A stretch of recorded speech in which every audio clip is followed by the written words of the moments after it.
Alright, so we're gonna head to the Beers Lake parking area, boat launch area.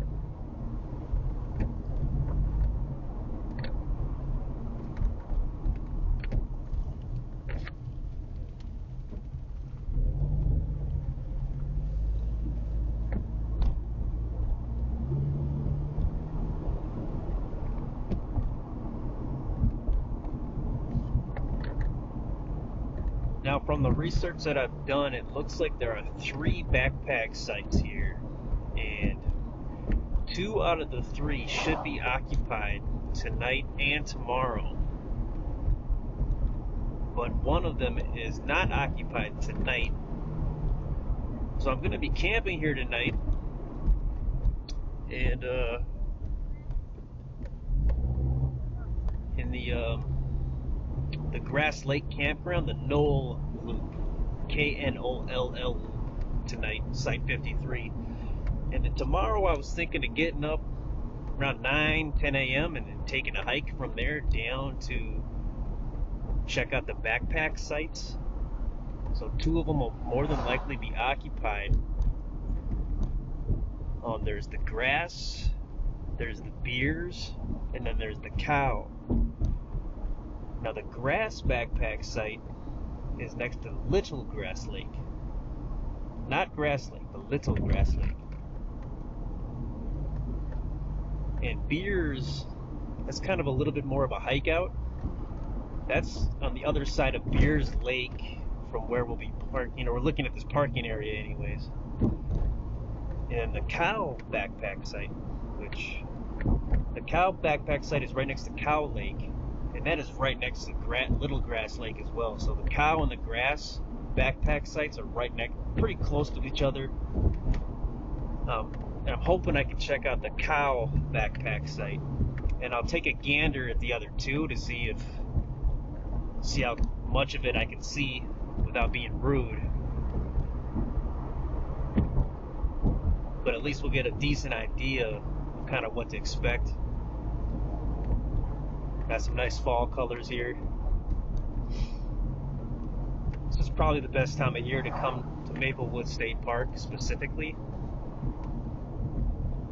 Now, I don't know if you're supposed to park in the Beers Lake boat launch area to go to the backpack sites, but based on my analysis of the map, that seems to be the most practical parking area to hike out from. There's a horse campground this way if you go left. Just FYI.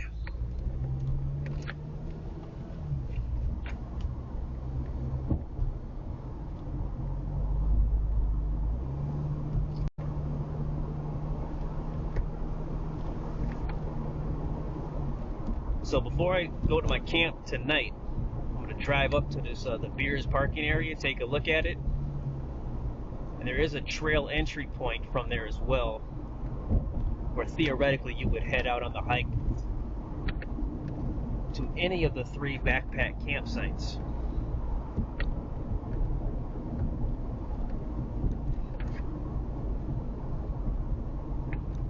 There's parking here as well.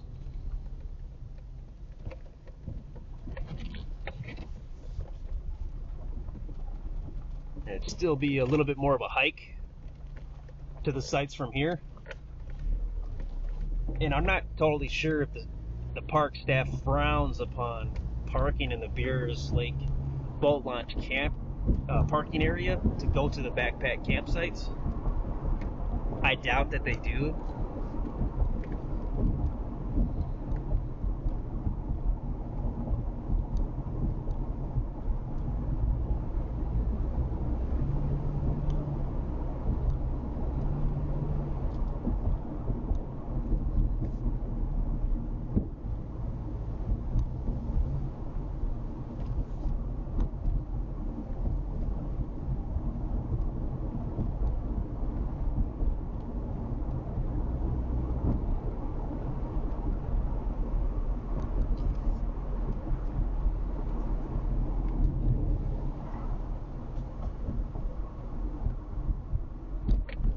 Just a fun fact, there are 3 camper cabins if we take a left here, and one of them has my favorite name for a camper cabin, the Crappie cabin.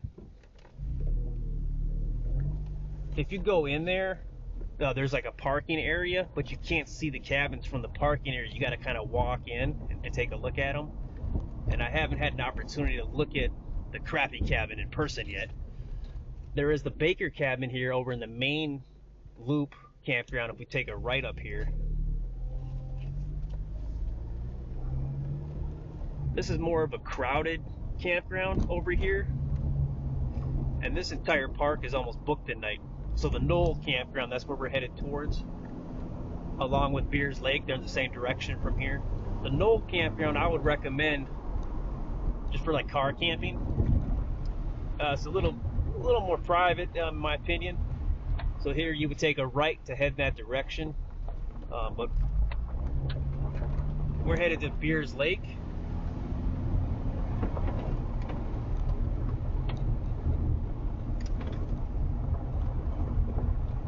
And when I'm done showing you this, I plan on going back and camping there tonight, like I said, in the Knoll Loop.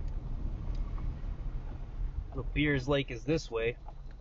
I'm gonna try to take a gander at the group camp here when we're done looking at Beers Lake, because that looks open, even though it is technically, it has been reserved, allegedly, based on what the site said.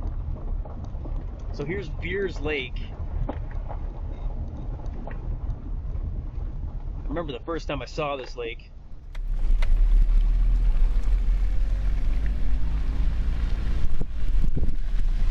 Beers Lake.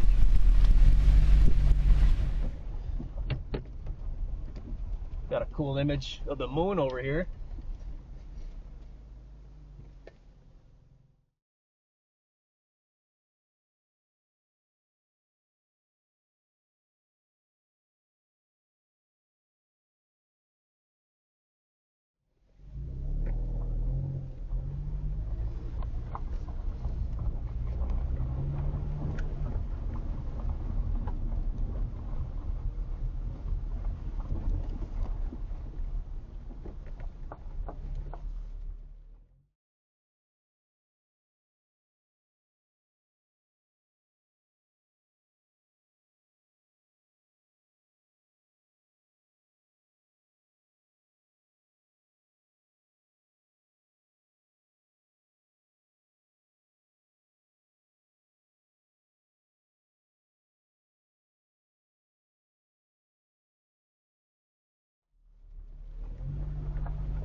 So here you can see there's parking right in the middle here.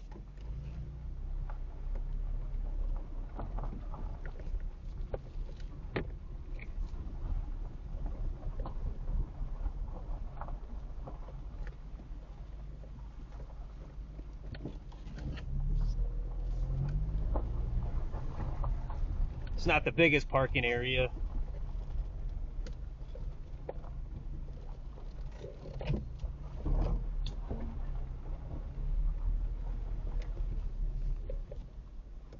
And there's handicap right here to our left.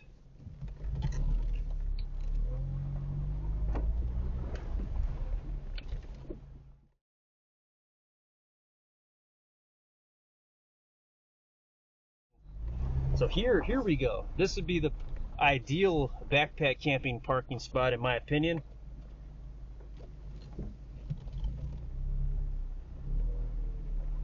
And then once you park here, where this vehicle is in this area, there is a trail off yonder here. We're gonna see if we can find the trail.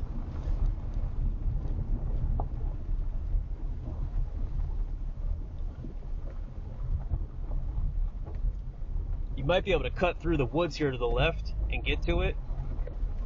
Looks like there's some parking in here as well. So that might be a backup plan, parking there if everything's packed.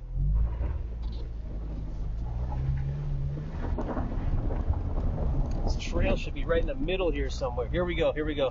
I'm gonna use the other cam to show it. So here's the trail here right in the middle.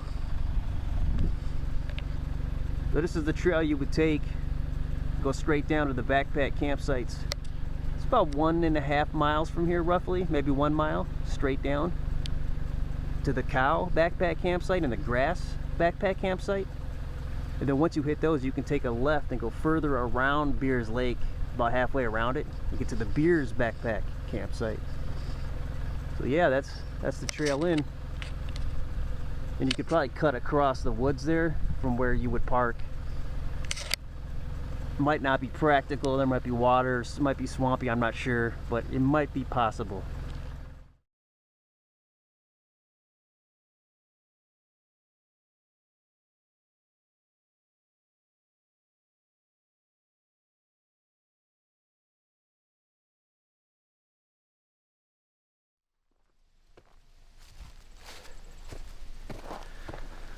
Alright, so it's the next day.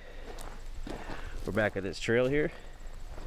We're gonna go check out the sites, and then we're gonna essentially teleport back to this spot and then continue our drive. Check out additional parking in the group camp, near the group camp area, and then we're gonna head out towards the church road and see if there's any access to these sites from off the church road.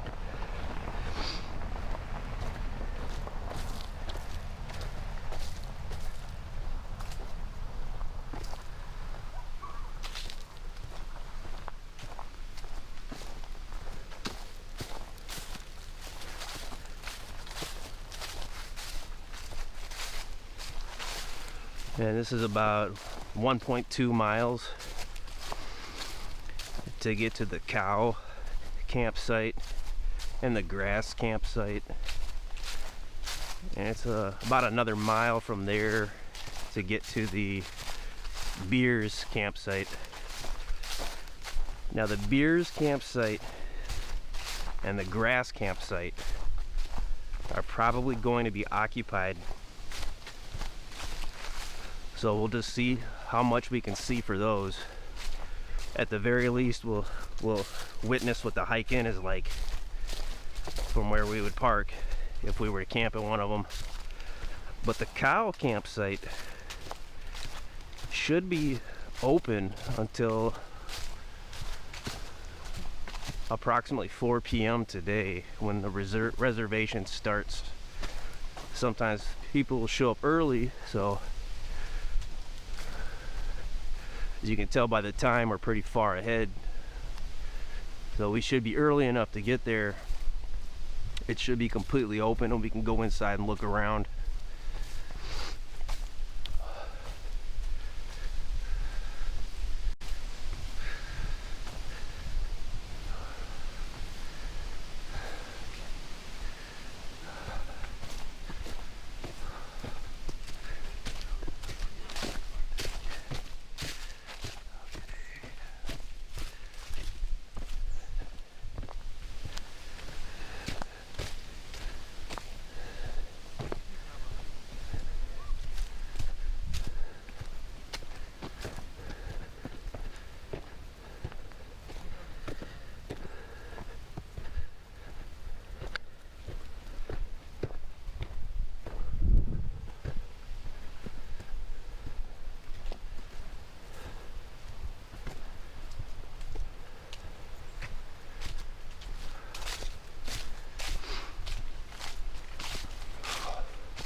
Like chipmunks.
We're having unusually hot weather for this time of year.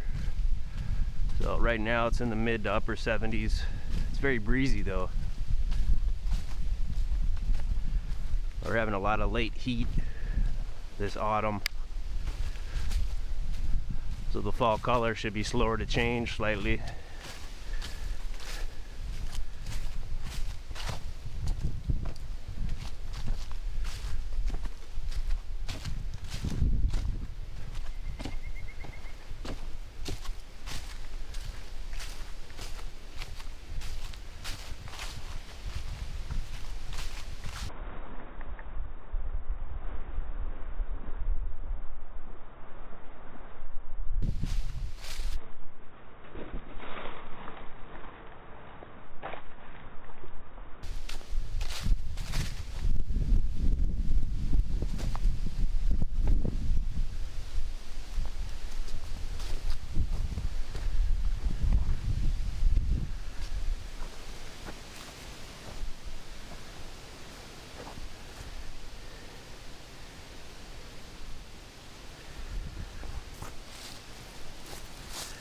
So the Beers campsite is pretty much directly across from right here, from this point, this way.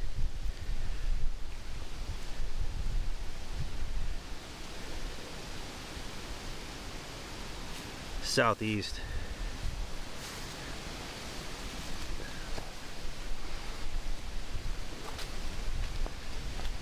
As I mentioned, we're going to check it out a little later. There's a church road on the other side down there. We're going to see if there's an access point.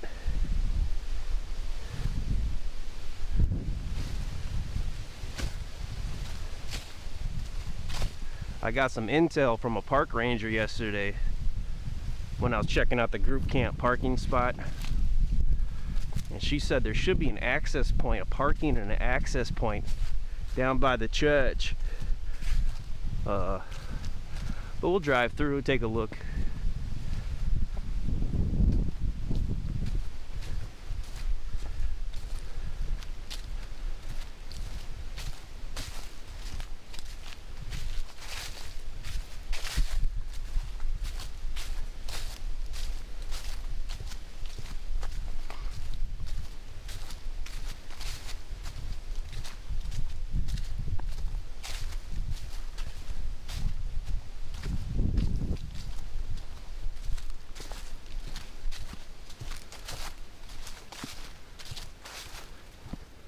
Some variations so far on this trail, some roots, some rocks, some sand, some inclines, some declines, some ruts,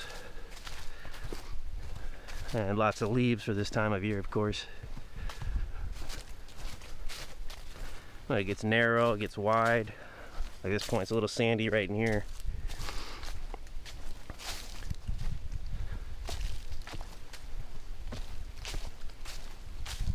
This is probably the main hike-in that most people would probably use to get to these sites. At least the cow and the grass sites.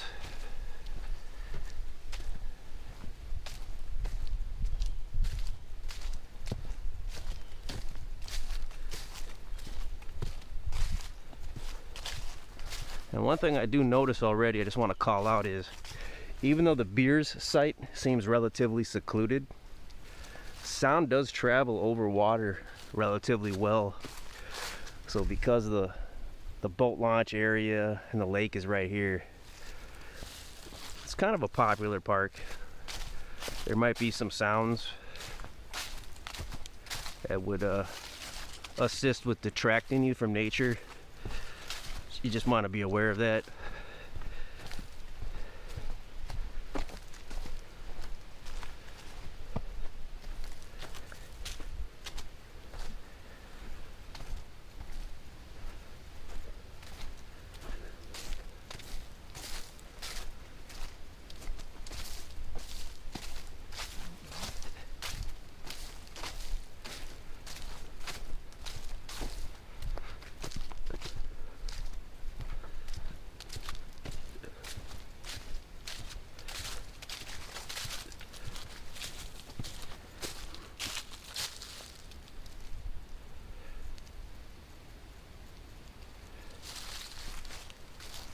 Supposed to get pretty hot today, possibly the lower 90s, more than likely the upper 80s.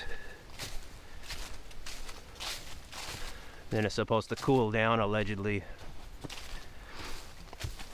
following a rainstorm tomorrow, Sunday.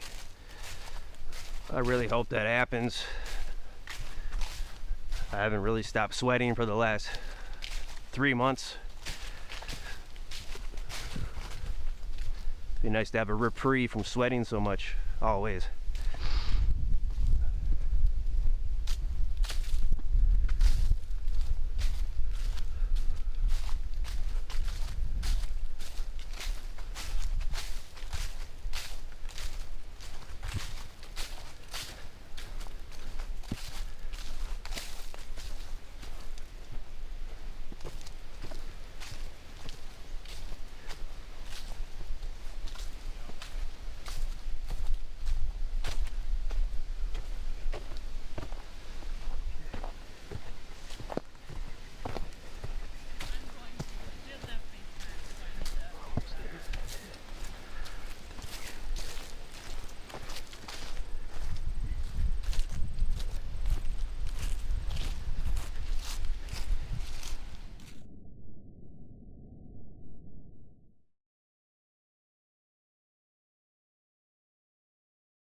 Ugh.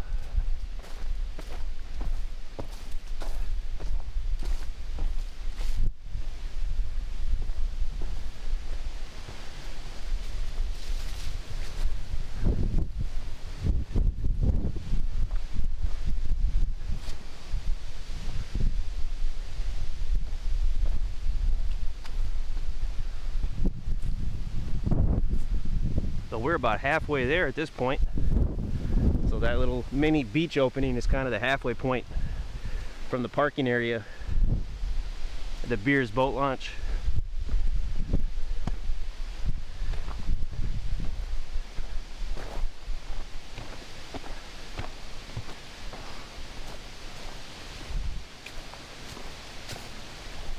Nice little wood beams,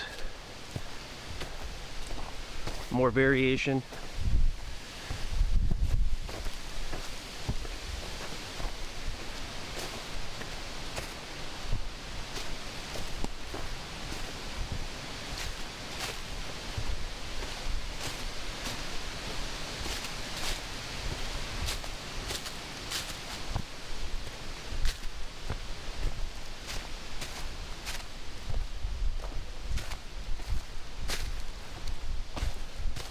It was really windy all night. It was real nice and relaxing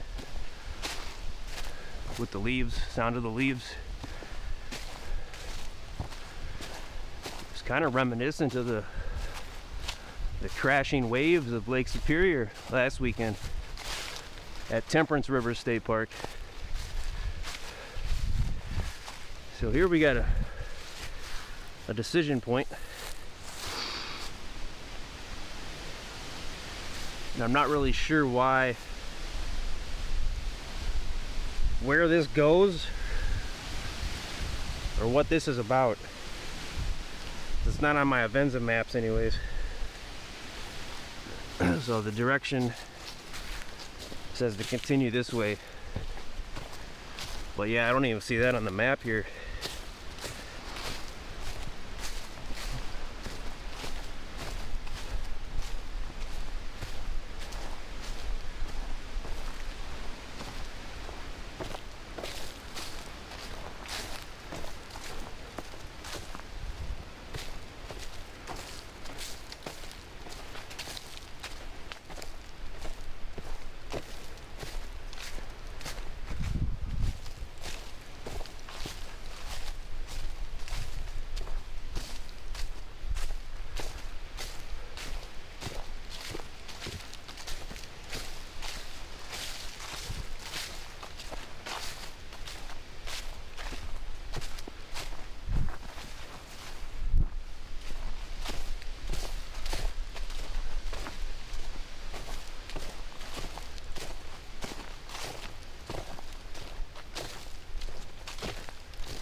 So my current plan when we get there is we're gonna pass the entry for the Grass Lake backpack site, Little Grass Lake,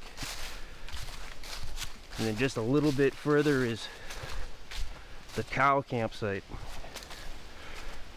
So unless I notice that the grass campsite is not occupied, I'm just gonna wait to get a better look at it, if feasible. Scout the cow site, because it should be open. And then we're gonna make our way to Beers, see what we can see there. And then on the way back, take a gander at the grass campsite. And again, it is at Little Grass Lake, not at the main Grass Lake, which is where the main campground is, in the 3 different loops.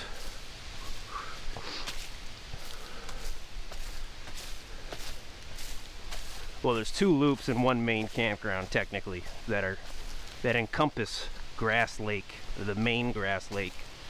Little Grass Lake is further south,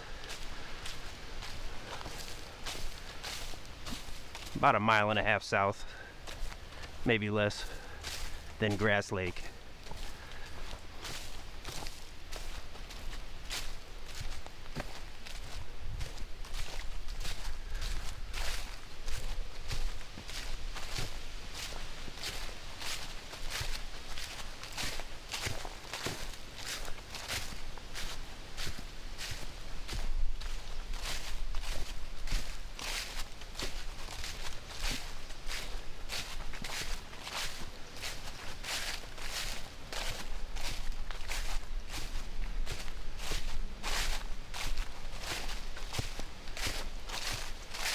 Another incline, rocks and roots. So it's definitely not just a straightforward path.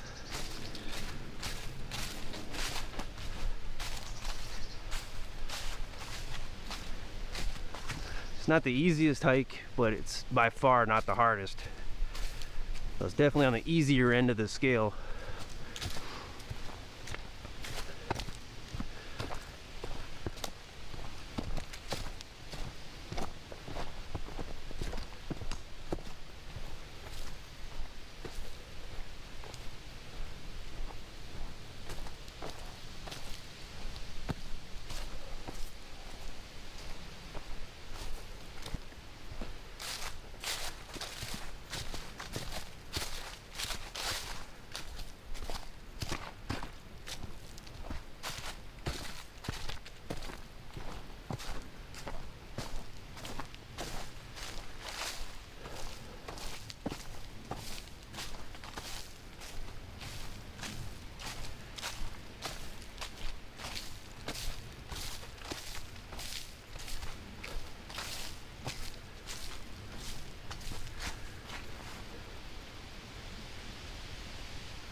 For me, I'd say probably the sand is the most difficult thing to have to walk on, especially if you got a heavier load. If you're bringing your own cart, the roots, the rocks, and the sand will make it more difficult. So you're gonna need hardier wheels. Here we got the biggest incline yet. It's like horse manure, so that's another obstacle.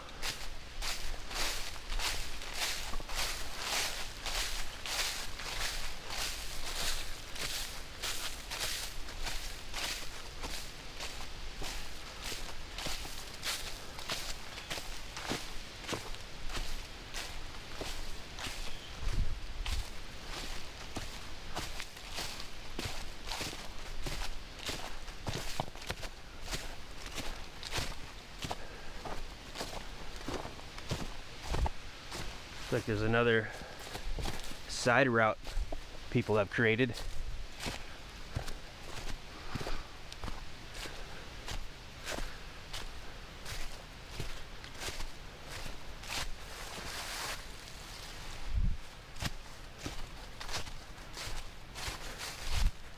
And it meets up here.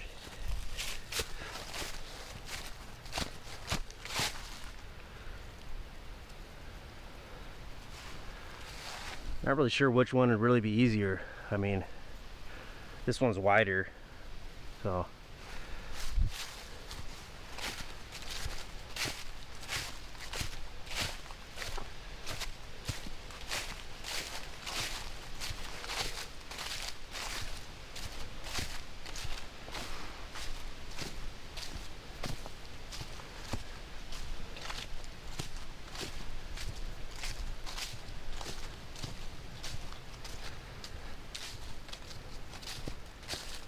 Okay, we're closing in on it here. So cow is going to be straight ahead once we get to this intersection, and then grass would be a right turn. But I don't know if I want to go there right away. We'll see. We'll see. We'll feel it out. We're almost there though. It's good to be flexible. It's good to have a plan. It's good to have a backup plan, and it's good to be flexible.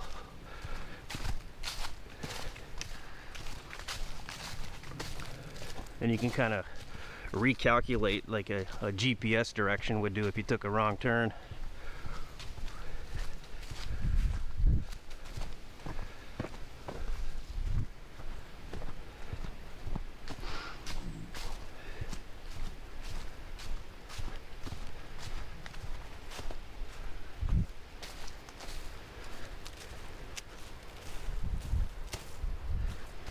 Gotta cuff one of my boots.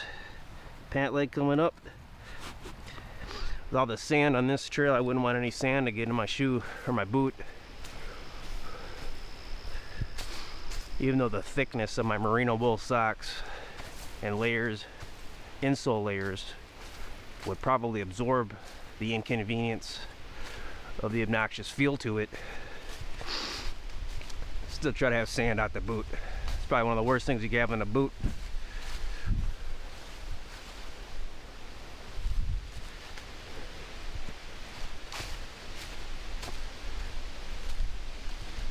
All right, here we go.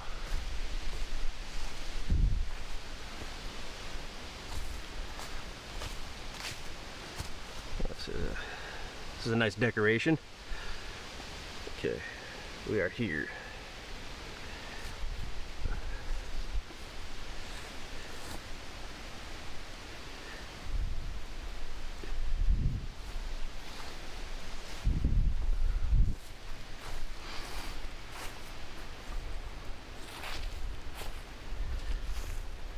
So it looks like we will come back this way to check out beers. Well, we're already at cow, so let's just go ahead and check it out.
this will probably be the place for the tent. So this is Cow Lake. C-O-W.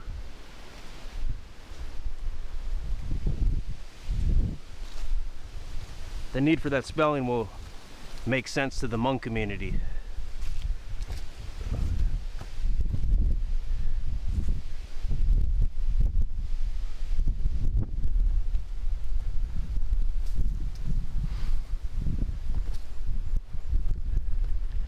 Might be able to do a tent here, but a little slanty, a little bumpy.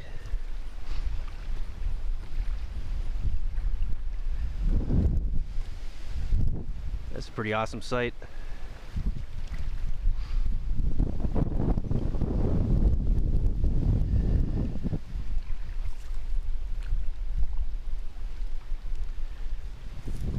Now that church I was telling you about, the Maplewood Church, it's down that way, but it doesn't look like there's anything around Cow Lake.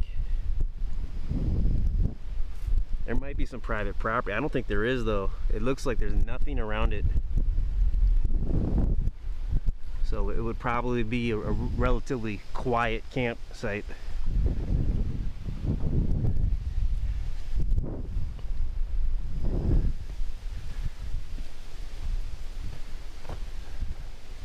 It's nice, it's little, and I really like that. I prefer it like this myself. But if you have several people, this might not be the spot for you. But if you have several people, just go to a nightclub. Okay.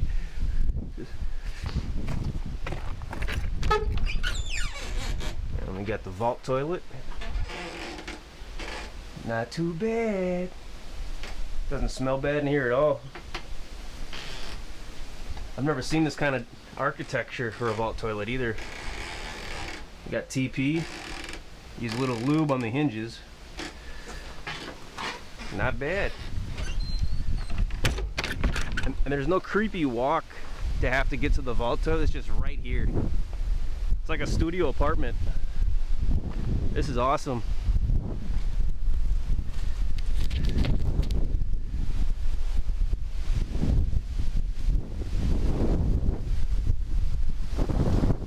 It's very windy, as you can see, but it's been a windy day anyways. There would still probably be wind coming off this lake though.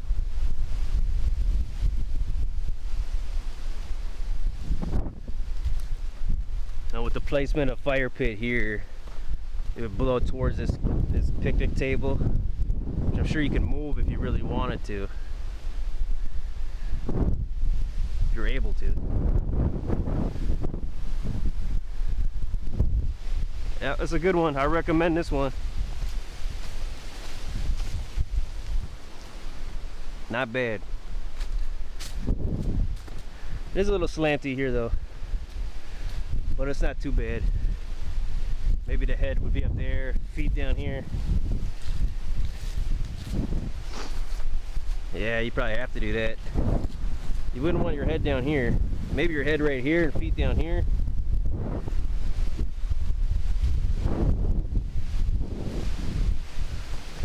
Obviously really no place to hammock. It's a good one. So someone's got this reserved for tonight, so hope you have a really awesome night, whoever you are.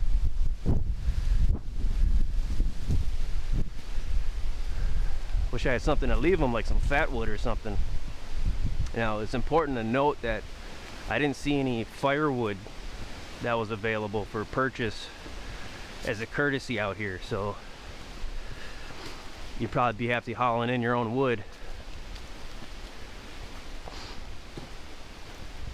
I'm not sure if they allow you to harvest wood around here, downed wood.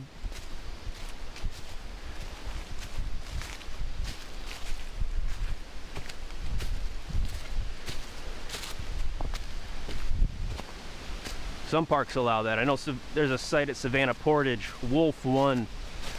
They will allow you to harvest downed wood if they're not able to stock the wood. So they actually do have wood there that you could purchase. You might be able to just use it without purchasing it, but you probably would have to use the Avenza map or something.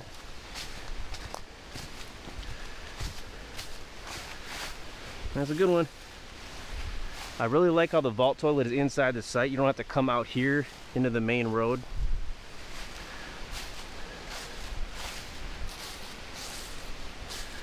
Alright, so mission accomplished. Now we're going to try to do some bonus round stuff here. We're going to see how much we can see of grass. A little grass lake. It should be occupied, so we'll see what we can see. At least we'll get the hike in.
Now we know. Now we know.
All right, so there was a tent set up there, but it was a kind of a communal area where a lot of paths, trails join up.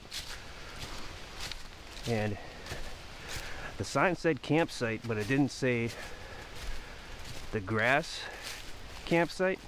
Like we had that nice wooden one for cow. And in addition to that, I wasn't able to get right to this point. I was kind of stopped right here. And even though there was a lot of evidence that that was the campsite, I'm thinking that it's possible, but maybe not the case, that that actual grass campsite is pushed further back. And that orange tent we saw was a bit of a decoy to prevent people from looking in deeper. And the gear that was left out in the shelter might have been expendable decoy gear. But I don't want to be rude and sniff around. But that is essentially where the grass campsite is. And based on what I saw, I would never want to camp there, and I would not recommend it, just because it's in the intersection of several trails, right on the intersection of several trails. The sign isn't very obvious and clear. There was a wooden pole kind of in the middle that may have had the sign up at one point for the grass campground. But yeah, I'm gonna go ahead and say that was a success. It's reasonable. Okay, so now we're gonna finish this minor backtrack, and we're gonna take a gander at the Beers campsite. And it's a little further out, just over a mile from here. Yeah, based on what we saw at grass, this cow, it's way better. it's not even close. Just beautiful, the sign and everything, it's just beautiful. But grass may have been pushed back, so if I ever do stay at cow, I'll probably see if I can get a deeper look in there. But I just didn't want to be rude and sniff around with a tent set up and everything. All right, so we are here. So the goal is to pop on this trail and go up to Beers. And here's that church road I was kind of telling you about. Kind of goes around, go outside the entrance of the park, up here, down. Now we're on the other side of Beers over here. And you can see there's a trail right here that actually goes. Well, it starts here, so there might be parking there, because this trail goes over to Beers. And then there's an entry point here as well on the road. But the ranger said that there's actually parking if you keep going down the road. That's the green line is the road. The dotted brown is the trail. If you keep going down the road up to the church, parking there, but it doesn't look like a fun hike in. It's a little far. So I'm kind of hoping there's a part right here where you can park personally, or up here at the very least. So again, we're here, we're gonna go up this trail, check out Beers, and then when we're done taking a look at that, we're gonna kind of teleport from here back to where we started when we entered the trailhead off of Beers Lake, the parking area, and then we'll go from there.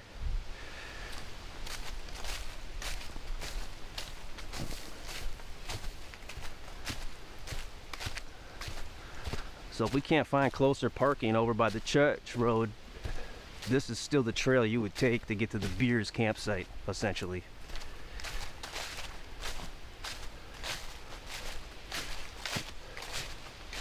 So earlier, that little micro open beach was kind of the halfway point to get to these sites over here. And then these sites are kind of the halfway point to get to the Beers campsite on this trail, on this path, this route.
See the wooden poles with the blue diamonds on them.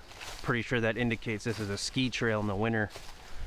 So more than likely, it might be groomed, it might not be groomed. If it is, it's illegal to walk on them or hike on them.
Really narrow and closing in at this point.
there's a point here where we have to turn. It'd be nice if we could just go straight. We could go all the way around down here though.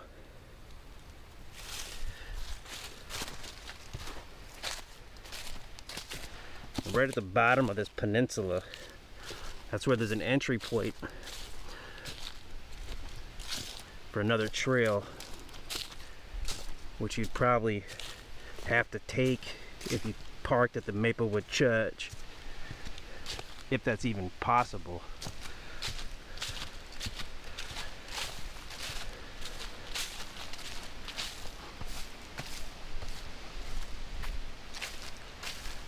Myself, I'm not too optimistic about parking at a church parking lot and then going from there into a campsite, into a state park. It doesn't, I fear that my vehicle might be towed or ticketed.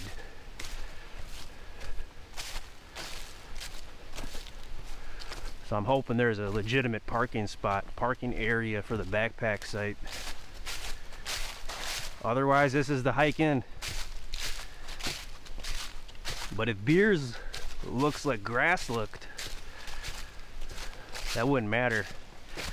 I'm still thinking though that the grass backpack site was pushed closer in towards the lake, and that was, even though it said campsite, it was more of a shelter area. But I couldn't see any trails heading inward from there. But sometimes they're not easy to see.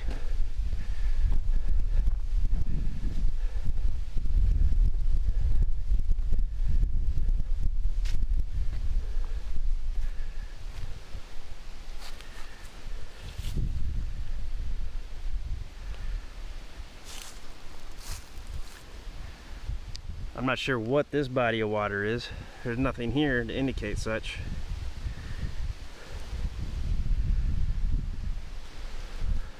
It's always weird.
Got some horses coming.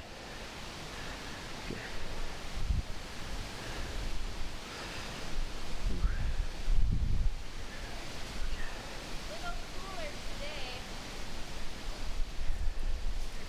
Little cooler today. Yeah, not quite. Not quite. Still warm for you. We'll get there next week. Yeah. Yep. Yeah. Hello. Hey. Beautiful morning. Yeah, it's not bad.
Whew.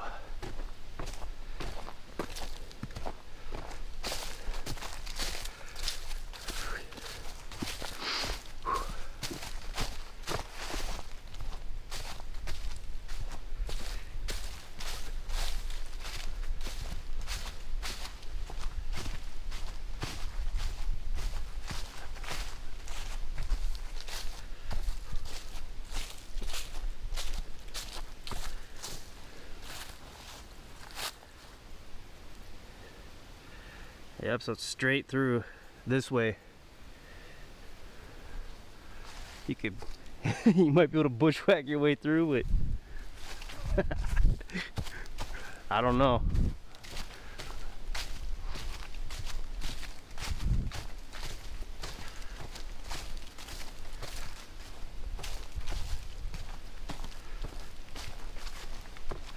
Yeah, trying to take a look at this one is a bit of a gamble. It'll probably end up in a bust, but at the very least we get to see the hike in the area. And that's the majority of the battle. Sometimes it's just seeing the hike into the backpack site so you can prepare yourself for it. Because once you're at the site, it's kind of, you'll make do, you know, if you know how to camp. You make do, basically.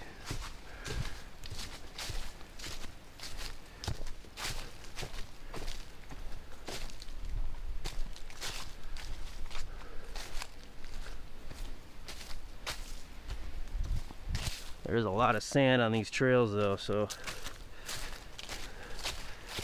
want to protect your foot if you can. I know some people wear flip-flops and Crocs and sandals, and I think all of the aforementioned should be illegal, but oh well.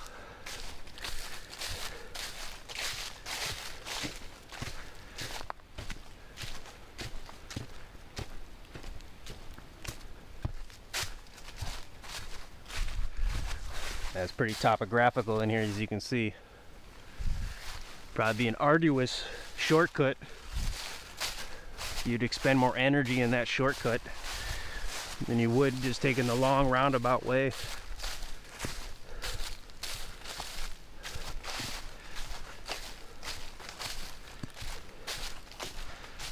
You know, I never hiked at this park until today, so this is kind of a neat thing actually. I just realized. This counts as a hike.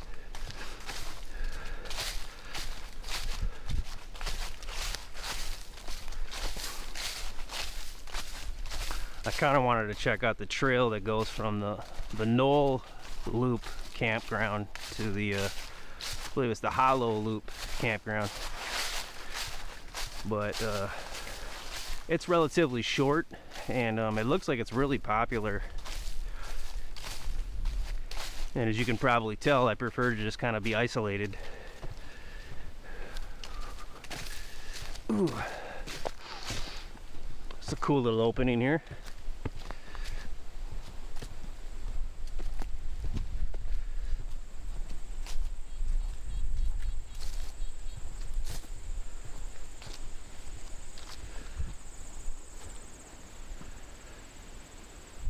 There haven't been any insects really that I've been dealing with at all.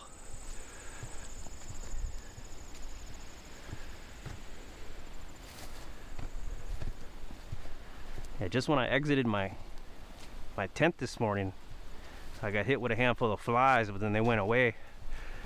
Ever since then, I haven't experienced any bugs.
Got some bird sounds here.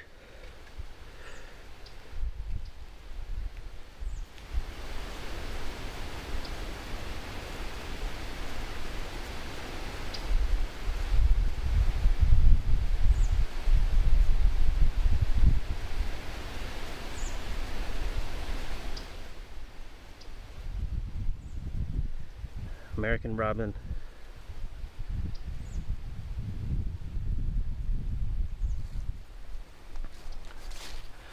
It looks like I do have cell signal here.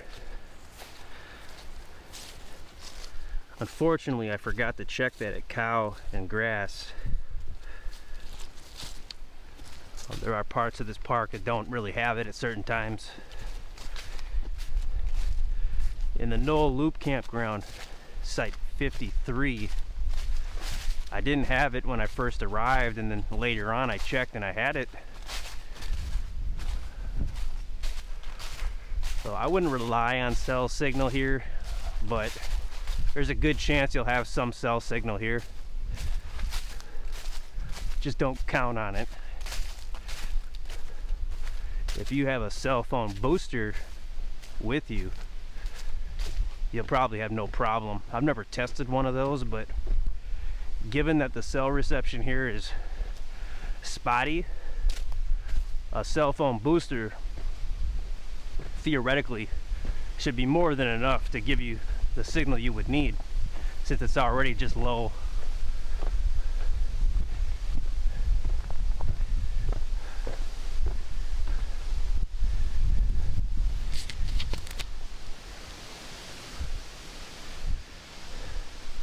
Now this is a breezy valley.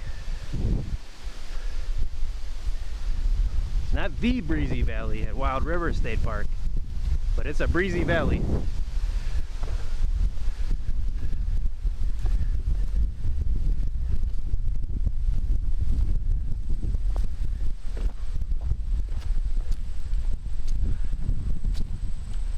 And this current hike that we're on from that parking lot that we started to this campsite, it's about 2.5 miles.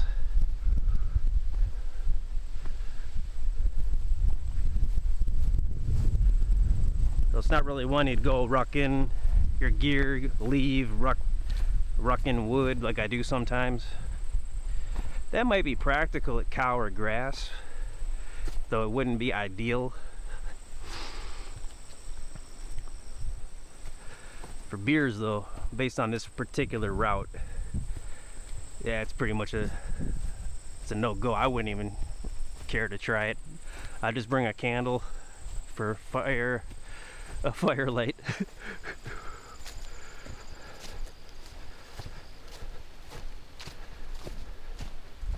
I might harvest some downwood. Like you see something like this.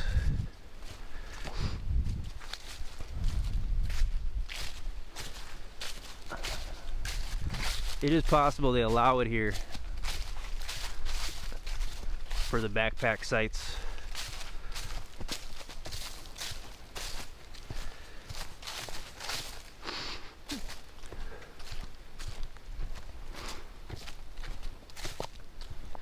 I mean, it is good to do some wood harvesting, in my opinion.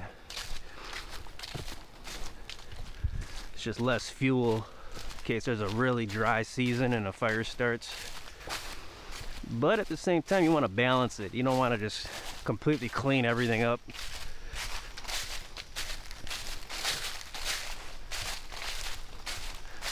All right, we got a decision point here. And I am using the Avenza Maps app as always. Looks like this might have water coming through it at certain times. So this might be a mild water crossing right here at times. That could get crazy. That could get deep. Be aware of that. We're right at the bottom part of the peninsula here at K.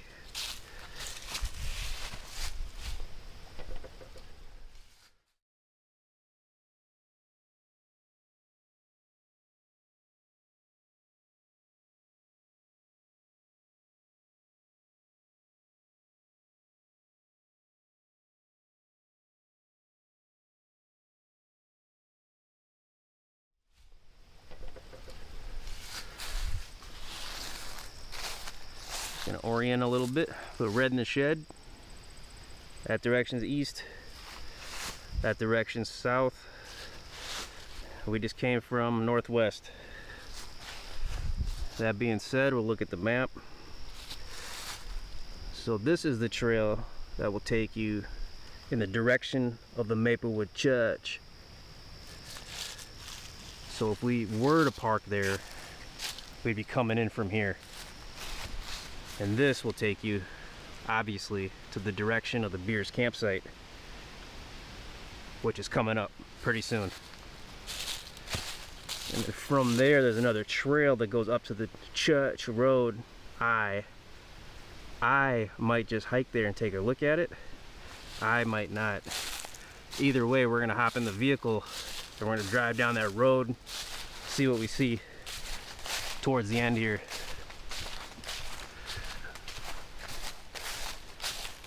So we're gonna see that whatever we can see here, it's probably occupied. We're gonna hold our tongue and just kind of slither in and go from there.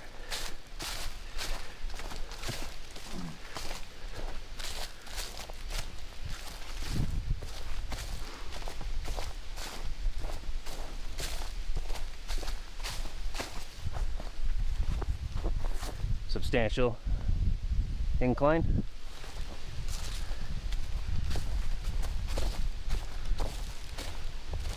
Going down, it's not that much of a problem.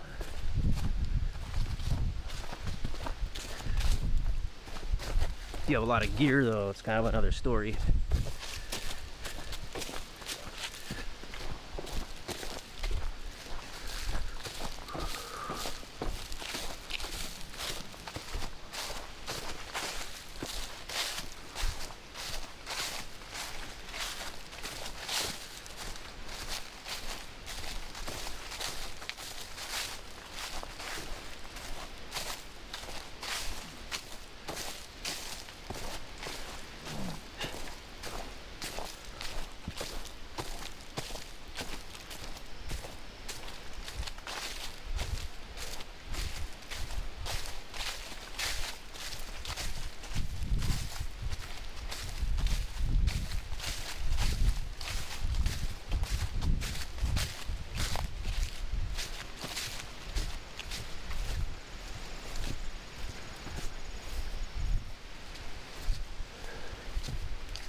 Staghorn sumac.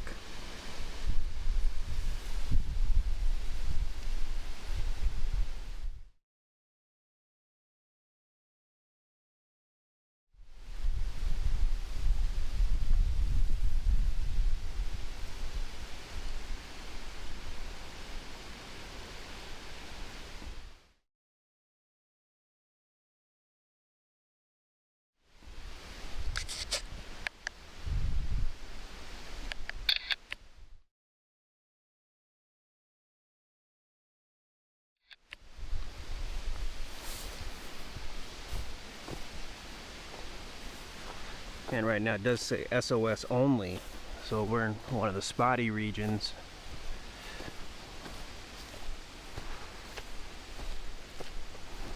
I don't emphasize that the Beers campsite would have any signal at all, but it might. I was kind of shocked we had any signal at all just a little bit earlier when we were taking a look at it.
A lot of downed wood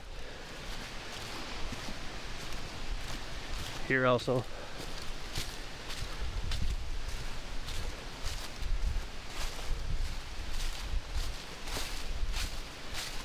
So just make sure you got a silky saw with you.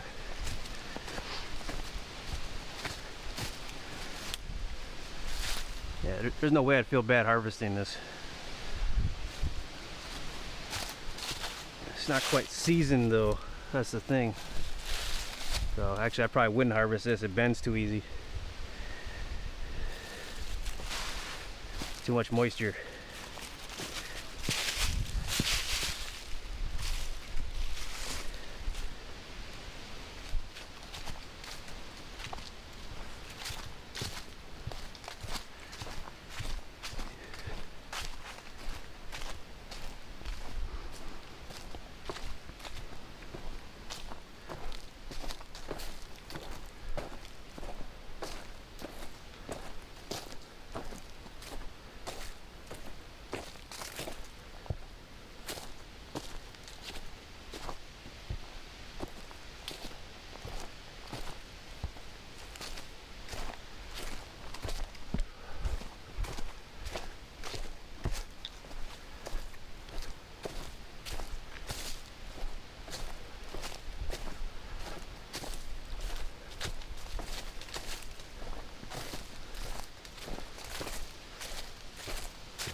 You know, I'm thinking after we see what we can see at Beers, I am gonna just continue on foot on the hike up through I and H, and then from H we'll teleport back to where we started.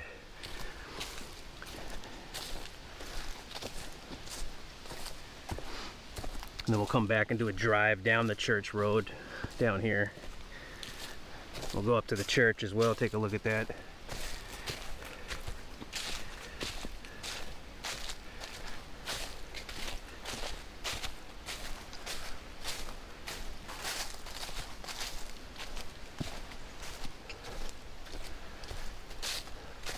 Or about a quarter mile away from the site.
I did hear a vehicle over there, so we are right alongside the church road. Right over there. We actually were just right next to it.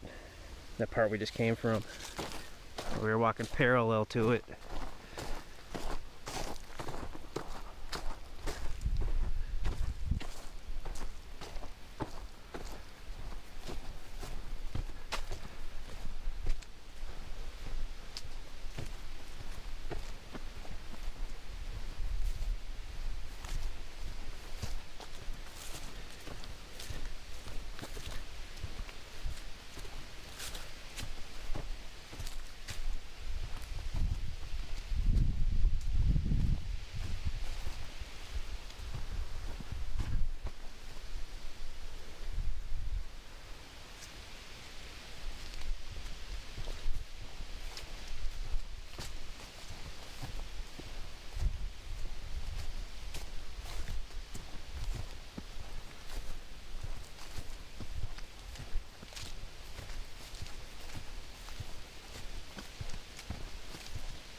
We got signal again.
Morning.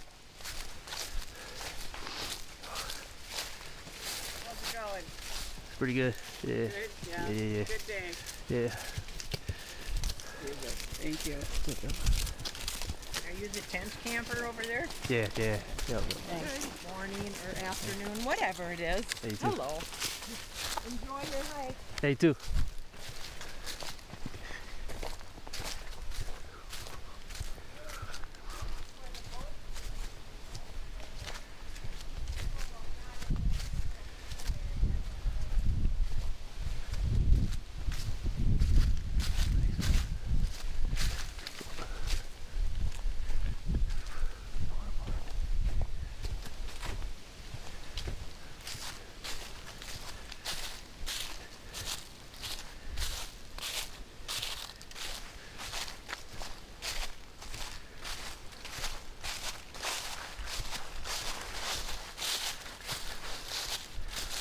says we're on it.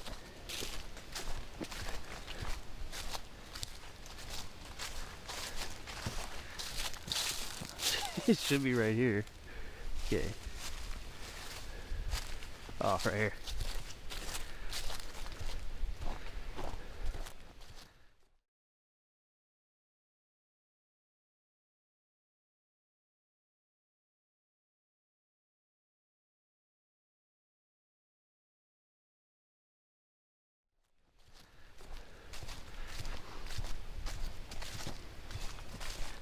So it looks like it's right on the trail here. Okay.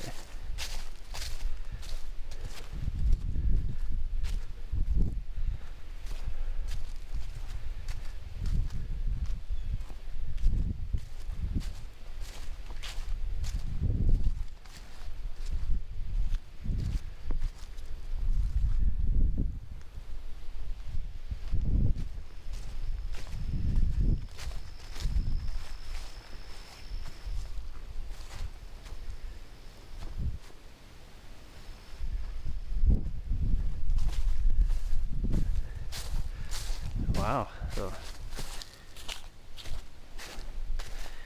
Beers is right on a trail also.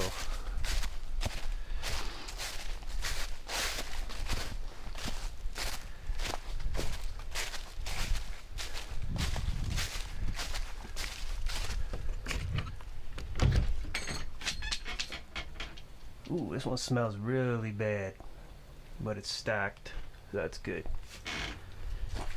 Getting some water in there.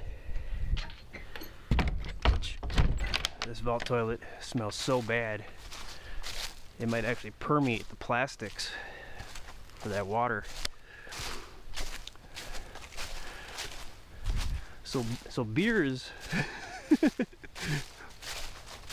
that did not even come close to living up to the expectation I had for it. I thought it was going to be just a phenomenal secluded site, but you're right on a trail. You're literally right on a trail, and on top of it, it's a horse and equestrian trail. So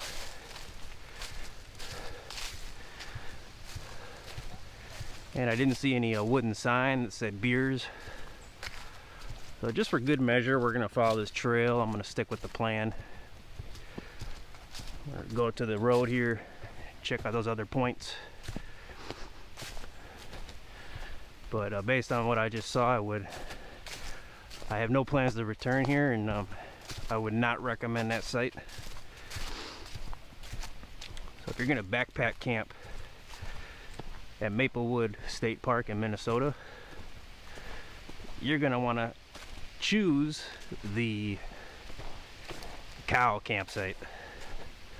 Without a shadow of a doubt, hands down, no questions asked, period. And just looking at the map,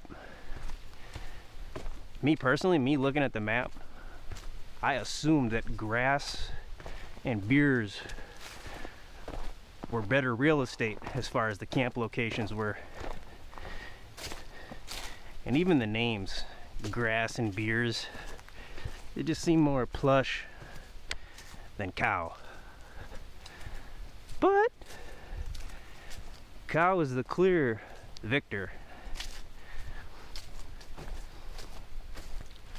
If I were to choose a second, based on what I saw, I'd probably choose grass, actually. So I'm glad I came out here to see what it's like, because now I know, otherwise I wouldn't know. But it was not worth the hike. Well, it's a nice hike. I mean, don't get me, it's a nice day and everything.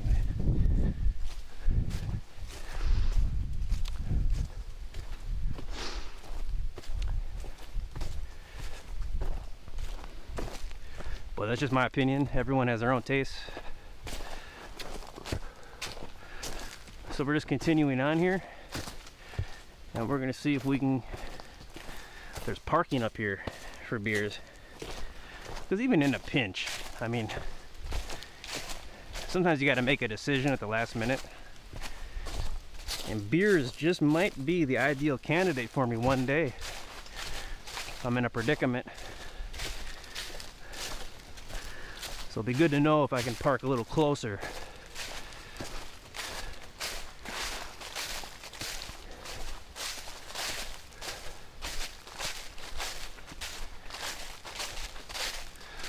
It's kind of amazing how much of a difference cow is compared to the other two combined, actually.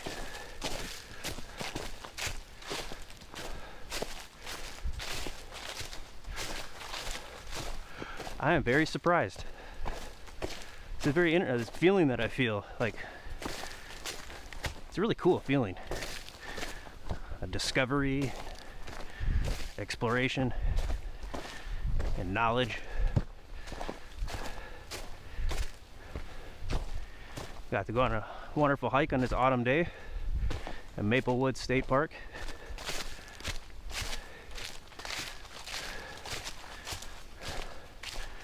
Encountered a lot of very nice horse hikers.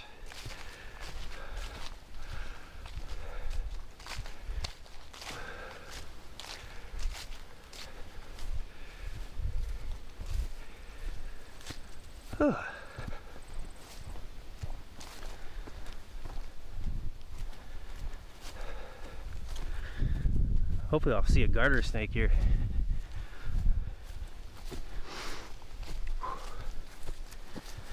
So we're almost at the eye of Church Road.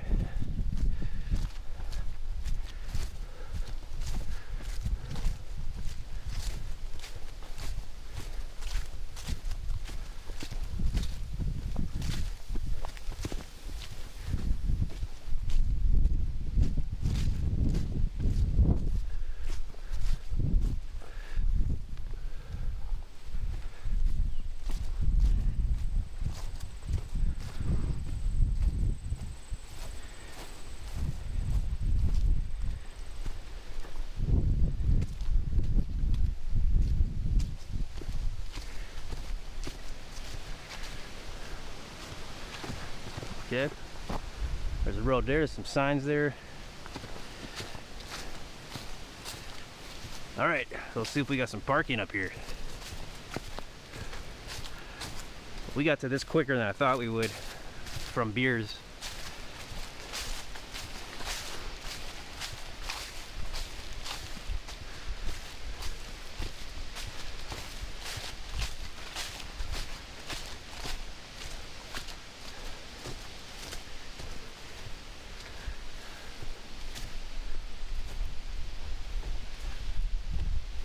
Alright, I don't see any parking here. So we're going to continue on forward on this trail. We'll go over this Church Road and we're headed to H.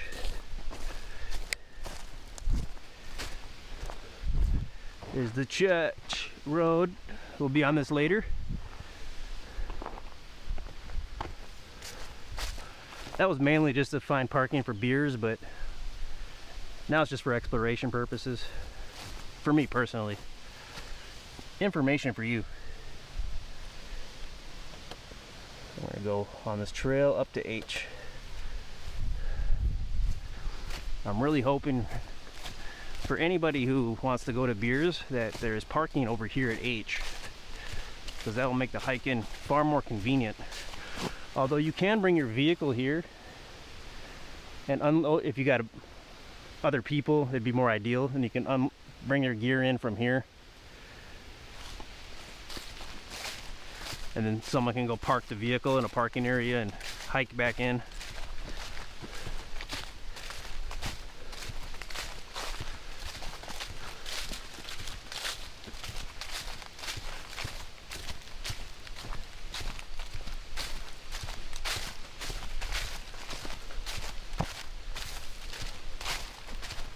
Trying to get better with not yelling too much when I talk, but I work in a warehouse and I wear earplugs all the time, so it's just hard for me to not talk loud. And my grandfather on my mother's side had the, with all respect of course, had the loudest mouth on the face of the earth, and I'm pretty sure I inherited some of that. So with all respect, of course, it comes in handy at times. But It's almost always annoying whenever you sneeze, that's for sure. I'm not a loud sneezer, but he was. He'd say, "God bless America," really loud after he sneezed really loud. And he kind of did it louder than he had to. Now there's two guys that I work with currently that do that. They're not as belligerent as my grandfather was with the sneezing, with all due respect. But they're pretty obnoxious.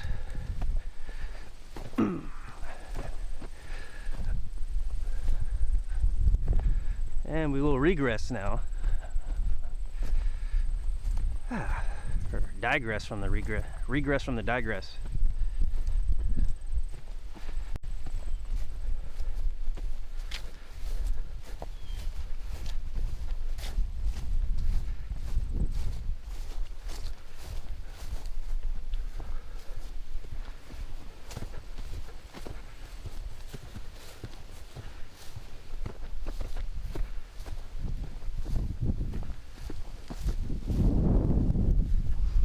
Trail's a little over half a mile.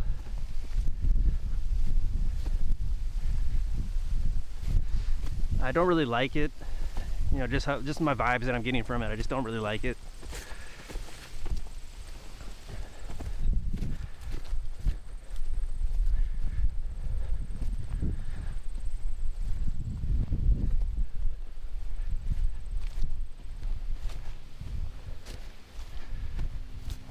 I kind of like being under shade though, in the wooded areas more. And I don't like walking on areas that are like roads. Just personal things I prefer not to encounter. But still, a little taste of a prairie here and there is nice. This kind of has a prairie vibe, like a hilly prairie. Speaking of which, we are relatively close to Glacial Lake State Park, and that has probably the most beautiful hilly prairie in all the state of Minnesota. I really want to scout those backpack sites there. It doesn't look like the fates will allow that this year, but I got my eyes on them. The main campgrounds there is just, there's no privacy. They're right on top of each other, all the sites. It's really sad. But I did actually, on a hike there, I did scout technically one of the backpack sites. I should clip that and make a standalone video for that. And I probably will. I probably will. Just for informational purposes. Not for fame. Ooh.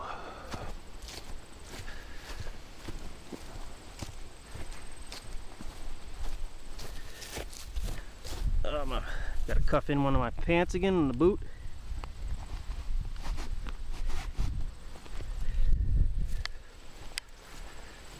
I got pretty much the tallest heels I'll ever have on a boot.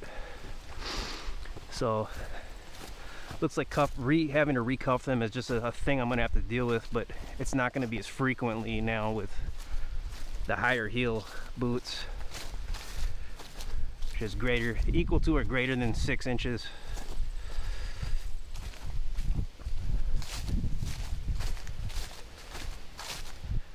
I did order some winter boots this year, which I usually just use my main boots all year, all conditions, all seasons, but this year I'm gonna kick it up a vibe and have a dedicated winter season exclusively boots. They're insulated, and we'll see how that goes, but I should be getting them next week.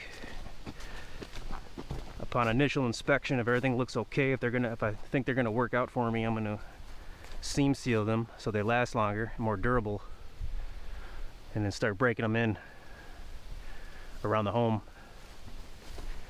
inside the home.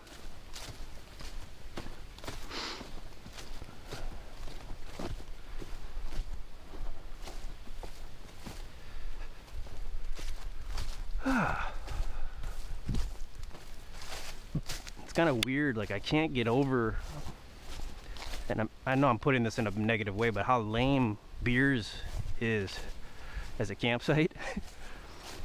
And at the same time, I can't get over how amazing Cow is as a campsite. It's kind of weird. It's like an inversion. Though I wasn't expecting any of the sites to be on that level of disappointment. And I know that's kind of negative, but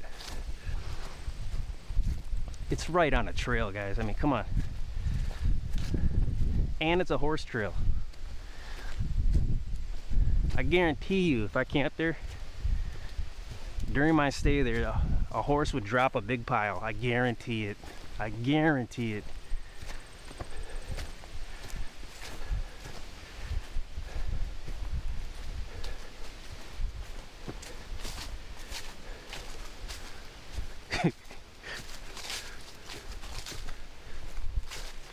So this part of the trail here is a little longer than I was thinking.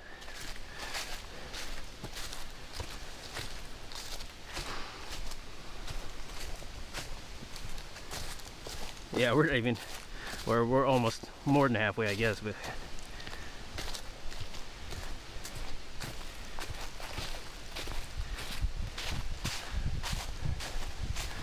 yeah, so I got a little bit of a daunting hike back. I got to retrack. There's no shortcut back. Plus I want to swim across beers, and I'm not a Navy SEAL, so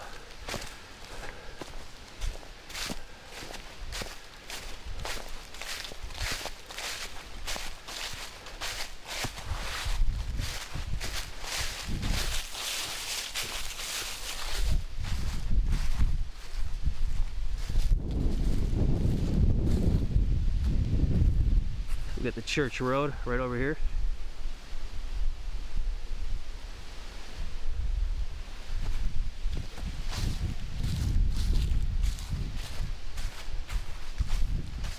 I'm going to meander away from it a little bit and reconnect to it.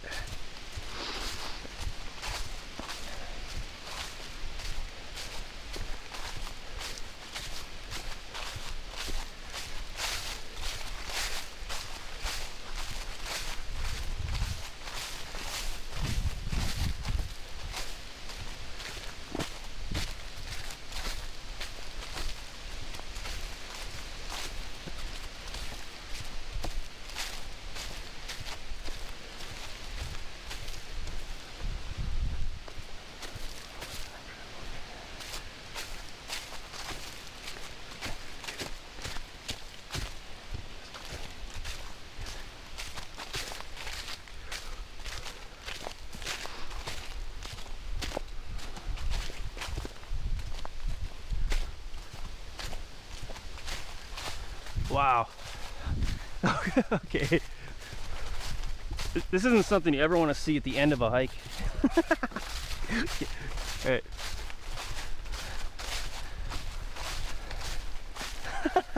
That's great. All right.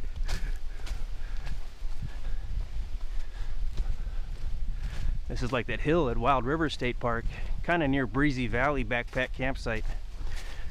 On Tolber's camping, he was with his buddy Joel Candy Adventures, and he started running up the hill.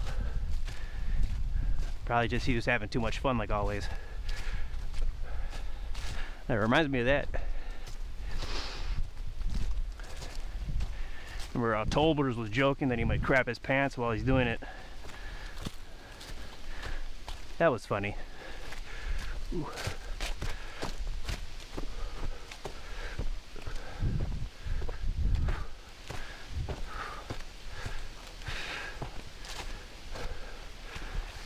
That was way easier than I thought it would be.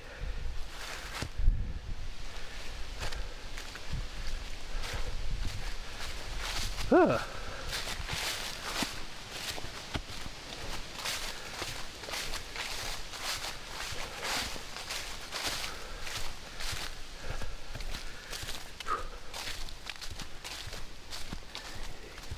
You got that amazing autumn smell with the leaves.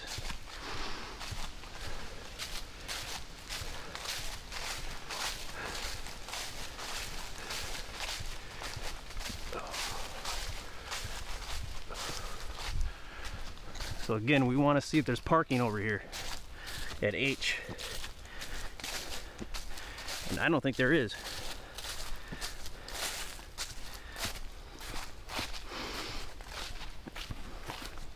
You know what? Rather than going back all the way around we came, it actually literally might be quicker to just stay on this trail and go around this way. You know, we're gonna do that. And I'm just gonna keep this a super hyper long video like I usually do. And just as a courtesy, lay in timestamps in the description. And if this is something that helped you, you're welcome.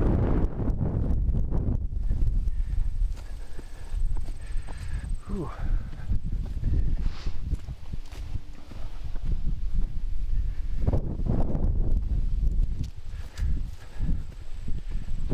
It is kind of unlikely though that anything other than some kind of AI generated entity would be this far along in the video. So thank you, AI entity, in your pursuit of knowledge, for joining me here today. Thank you.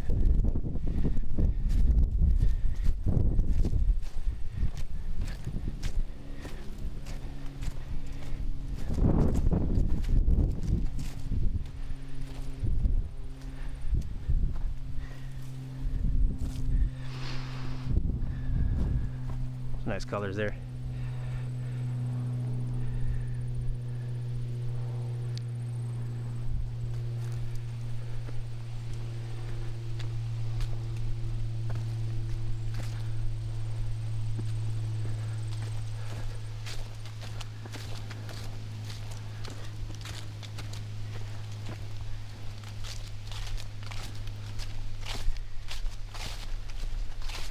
So I was planning on teleporting back in time and splicing in footage, but we're just going to continue this hike and go around Beers Lake,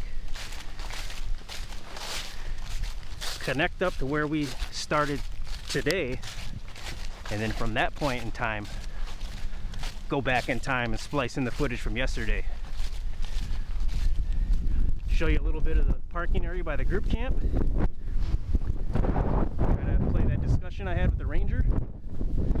Some good intel there. And then just before I begin to merge out for my camp later that night, I'll splice it back to today. And we'll continue on our journey with the dash cam. Check out the church, road, and go down to the Maplewood Church. And then put a bow on it.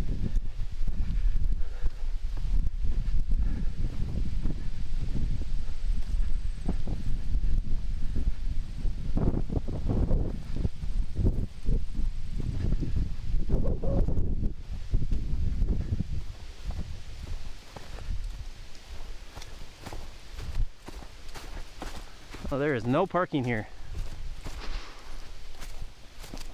Now we know.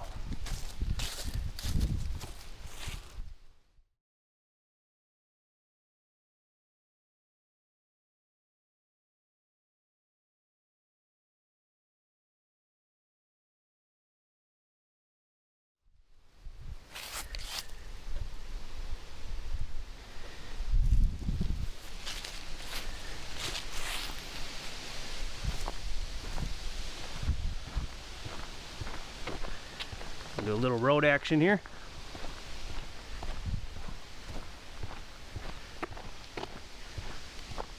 So up here we can actually turn off to the right and continue on a trail format, but we'd have to go a little bit longer to do that. Or we can stay straight and go up the trail as a shortcut and then take a left. I'll think about that.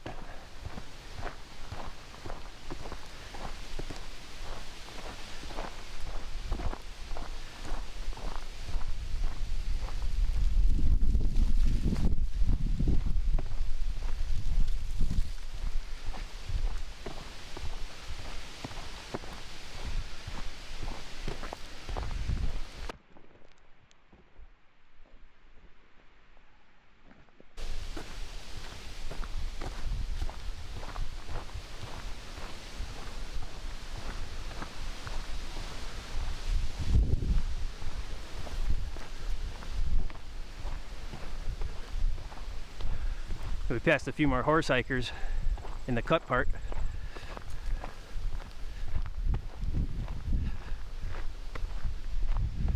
I got a feeling that the horse campground is packed. I haven't encountered this many horse hikers ever in any of my hikes.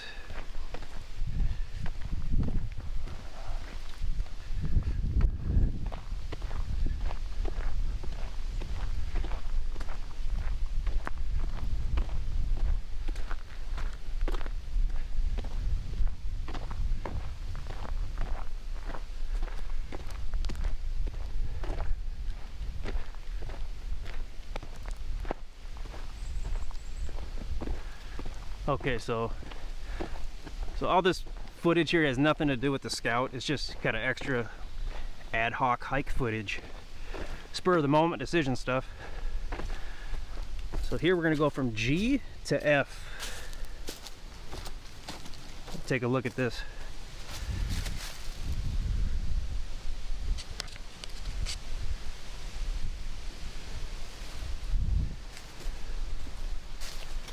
And it's about 1 mile.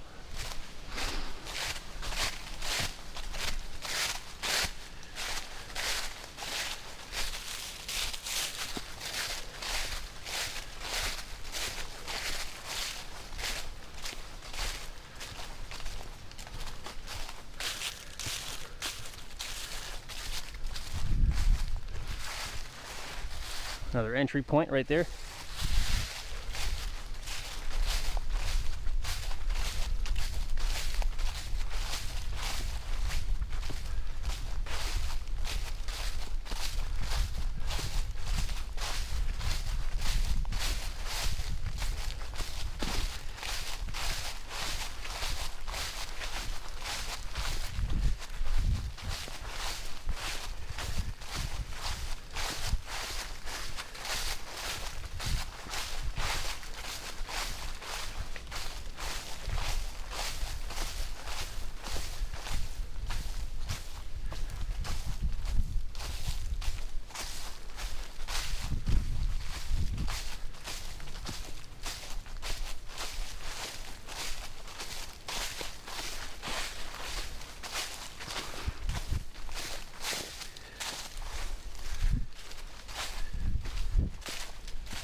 On this part of the park, we're actually getting we have good cell signal, but it's showing us Dent, Minnesota,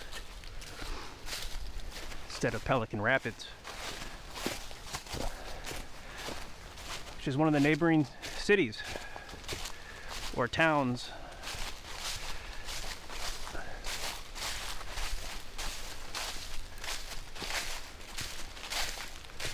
You know, another state park that's really close to here is Glendalough State Park.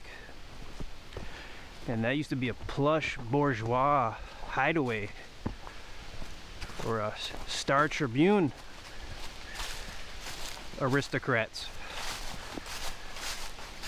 But they've made it available to the public as a state park over the recent decades.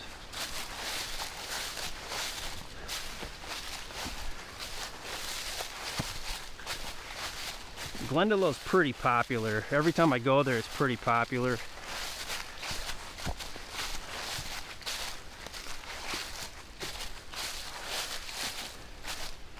And we're also near to that is Lake Carlos State Park as well, which is pretty popular.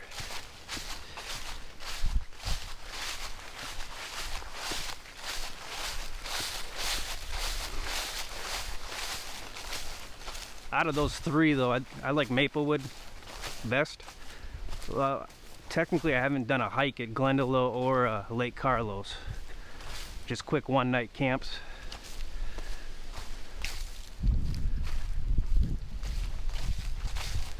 But I did see a video from a Glendalough hike, for what that's worth. And based on what I saw, the hike I'm doing here looks more appealing to me. More woodland.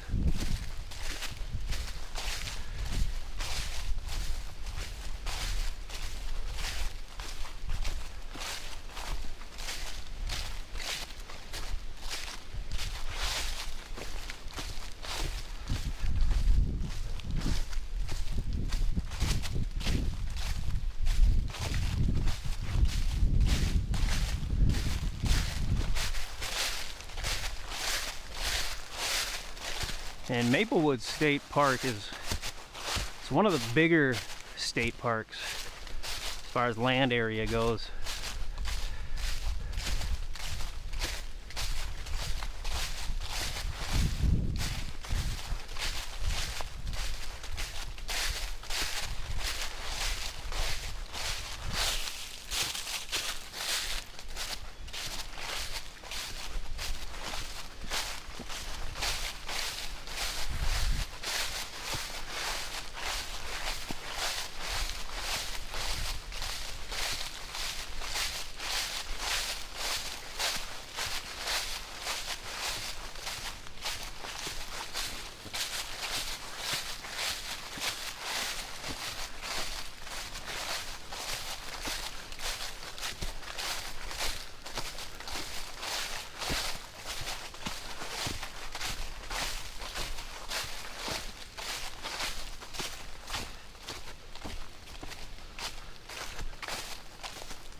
Alright, so now we're gonna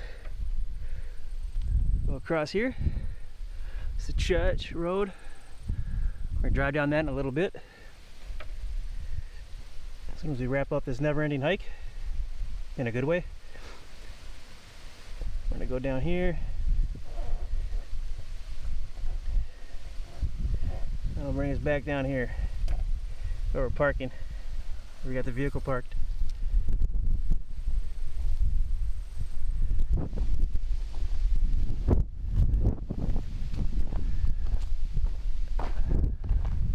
I'll probably be back on this road in, I don't know, an hour or so, maybe something like that.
this way, or we can go this way.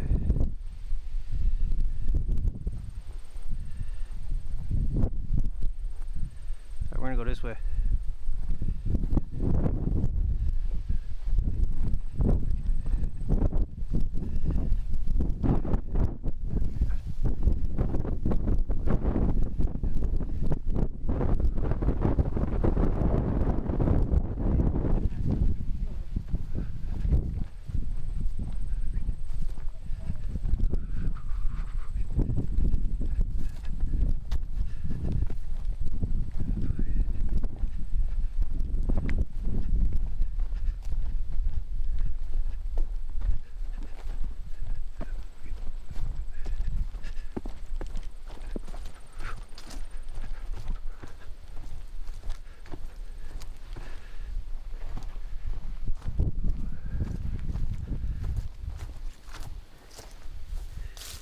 Wow, that don't look familiar. Let's see if Seek can identify it.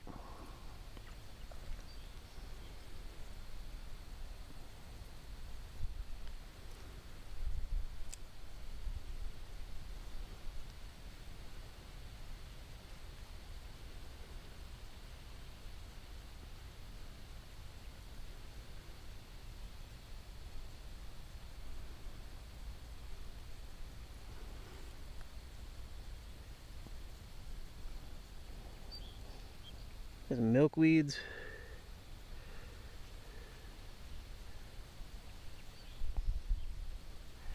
Doesn't want to quite identify it. Dogbane family.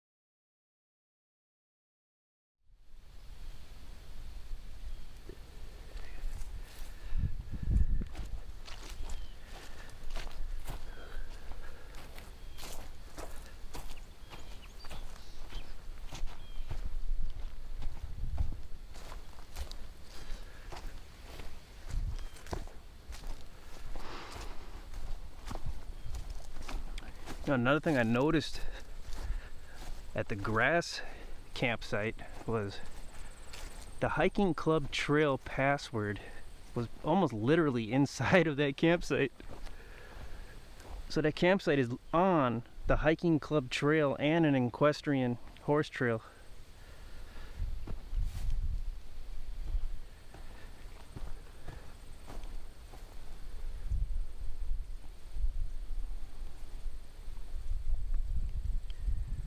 There's no name for this, some kind of a pond or something. This open body of water here.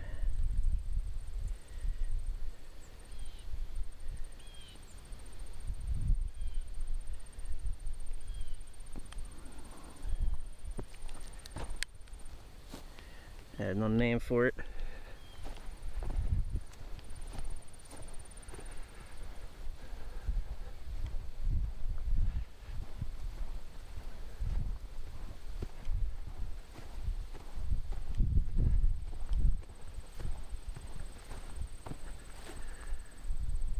Oh, we're actually going the wrong way.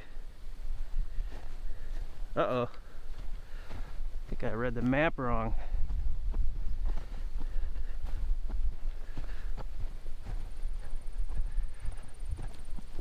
I didn't see a turnoff over here. There's supposed to be a trail right here.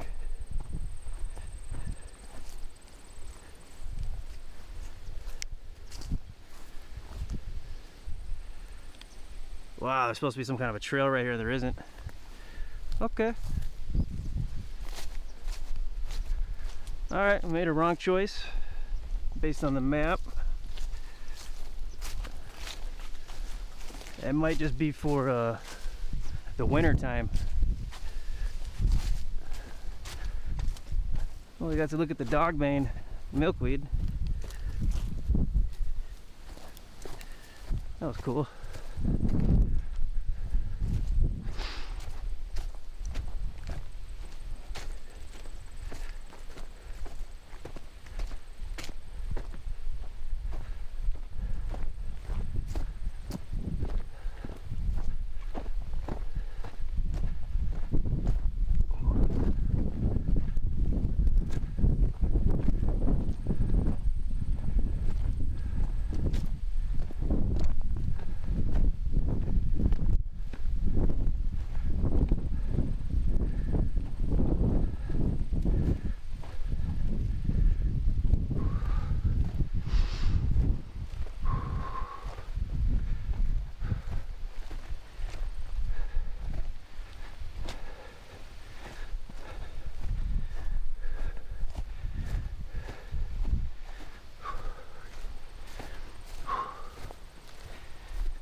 us already. Hello again. Oh, hey.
All right, so since we started, I'm at about 6 miles.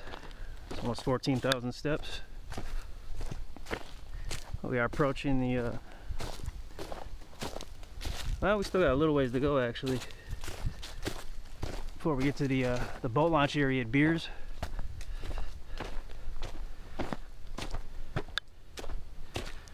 We'd have made the hike around the entire Beers Lake. It's almost complete.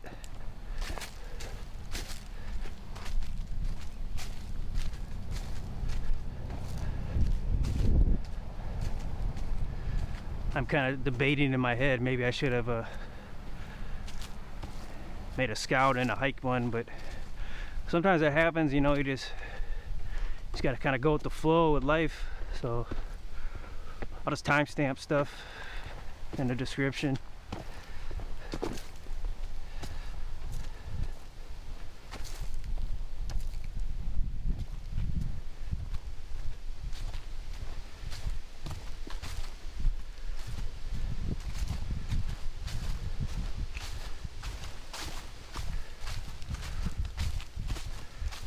That last little stretch was pretty sunny.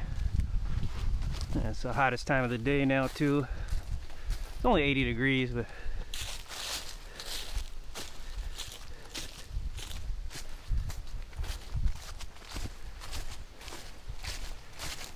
this hike ended up being about 3 to 5 times, maybe 3 times more than I was planning for. And I didn't bring any water or any protein smoothie. So this would have been more of an ideal hike for an assault pack and not just a basic chest rig.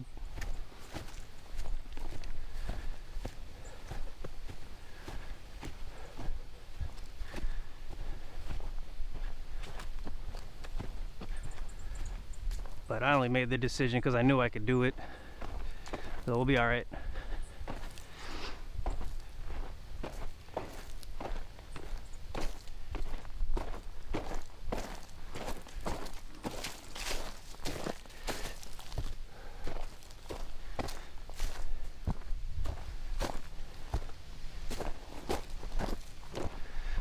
This was the trail that, when I first came to Maplewood State Park to scout the campsites, to figure out where I wanted to camp at when I came back, driving down this road and saw horse hikers on this trail. I don't know if this was the exact spot, but it was right around in this area.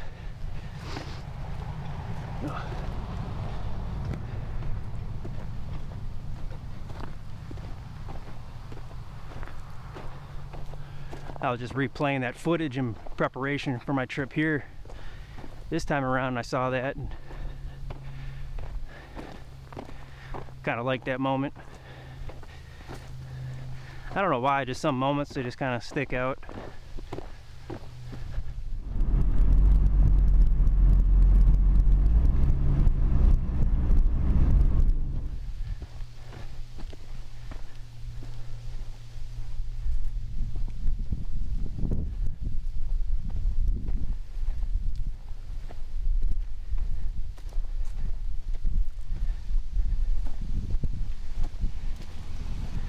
This trail we will be going by 3 camper cabins that are kind of clumped together. One of them is the infamously named Crappie cabin.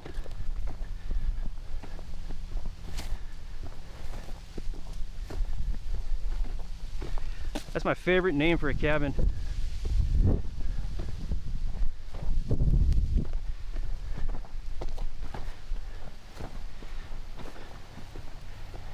I'm pretty sure that when they were naming it, they're trying to be funny, you know.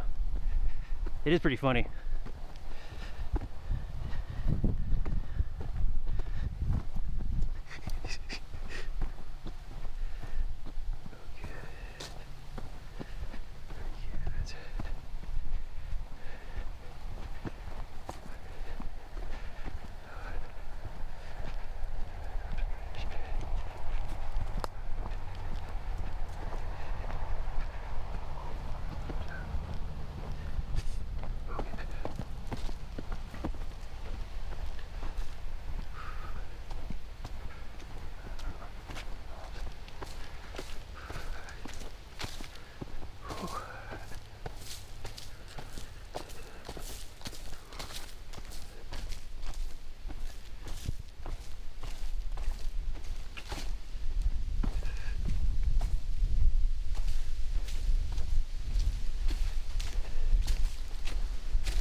So the main loop campground is straight over there.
Okay, so this is the parking area for the cabins. There's 3 cabins. Okay.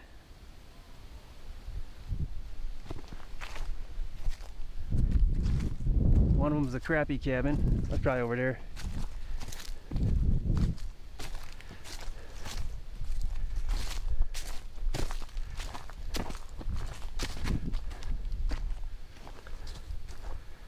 I gotta go look at them. I can't resist. I'm this close, you know.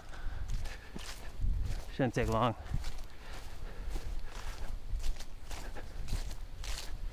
I thought the cabins were over in this area though. Interesting. They're actually straight ahead.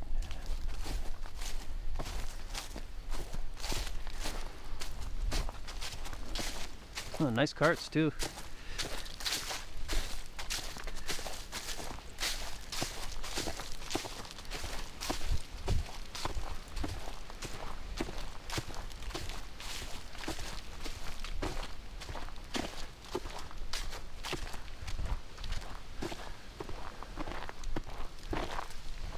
So that road, this is actually the road to the camper cabins. Okay.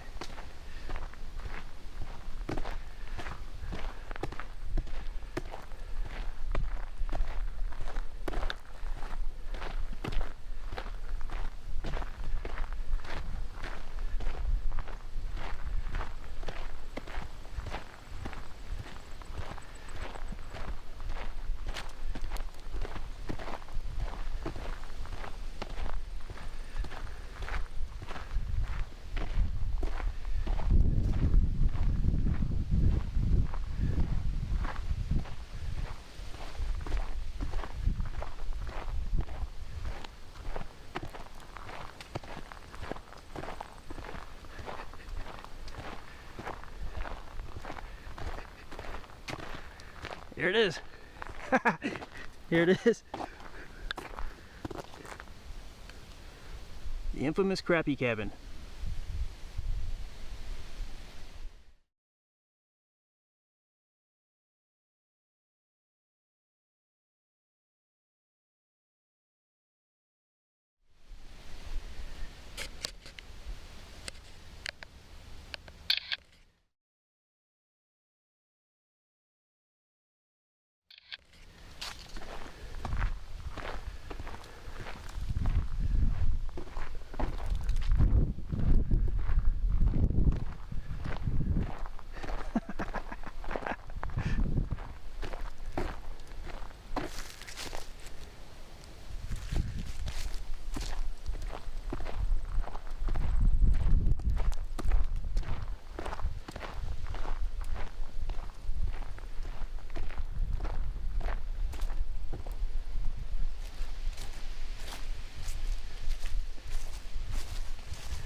Oh, Pike looks like my favorite out of these three.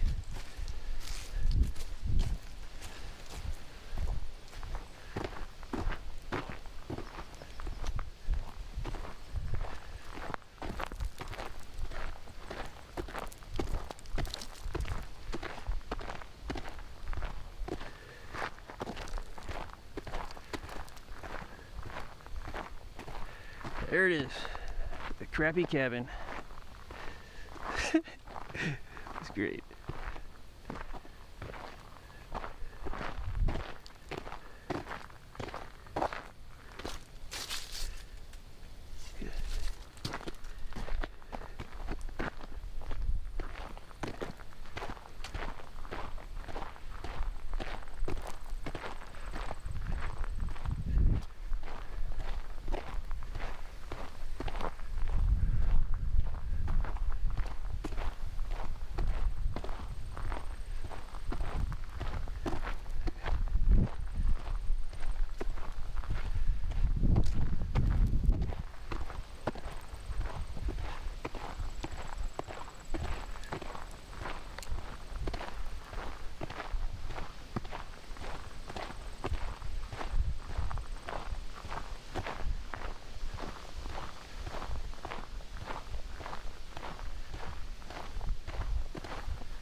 There's some foot trails here too, from the cabins to here.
Alright, we're closing in on the path we originated on from the Beers Lake parking area.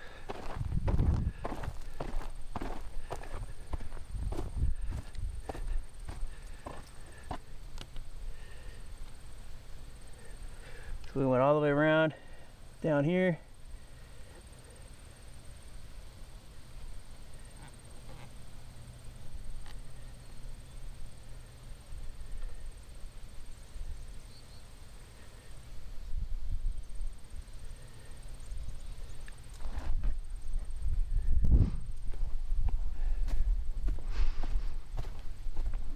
Alright, so this is the plan. I'm gonna splice in some footage here. So when we get to the entrance of the trail that we began on over here, I'm gonna do a cut. We're gonna go back in time to last night when we were looking at it.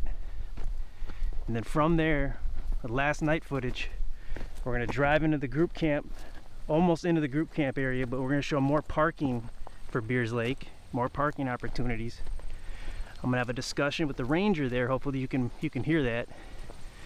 And then we're gonna head out towards our camp, and then I'm gonna cut the footage there and bring it back to the future, which we're about to create in a little bit here.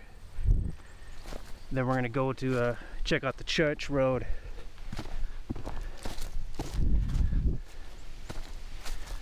Right here. We're gonna go back in time and we're gonna pop in the vehicle right here.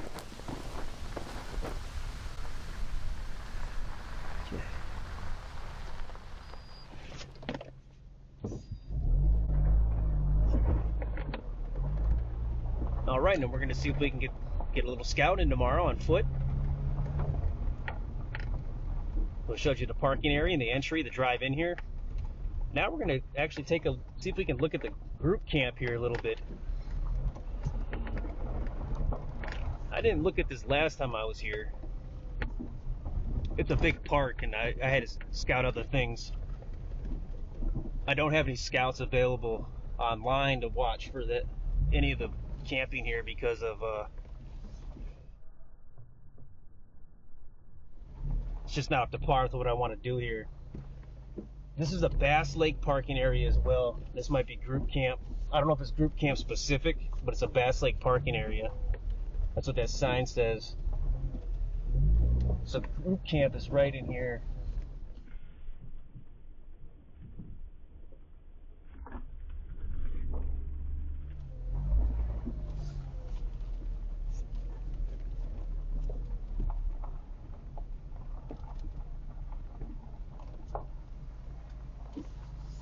I got a question. Yeah. Hey, can you park in here to go to the backpack sites? Yeah.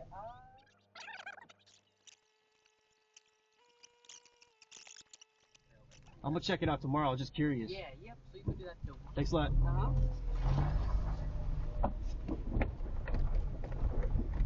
Yeah, so it sounds like you can park in this area here for the backpack sites.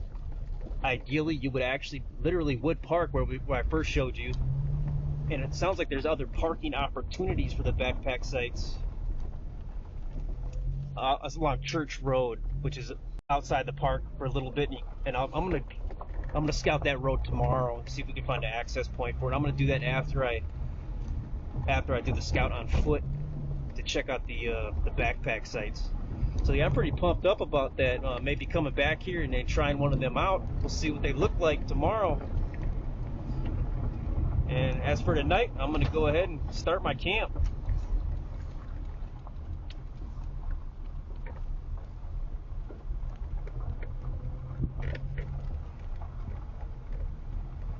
Alright, so we're back in time. And we had a good hike. It was a good camp last night. So now we're exiting the park. And we're going to head towards Church Road.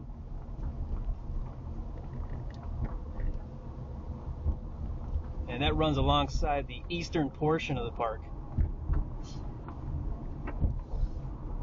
And we're just going to see if we can find any parking areas over there.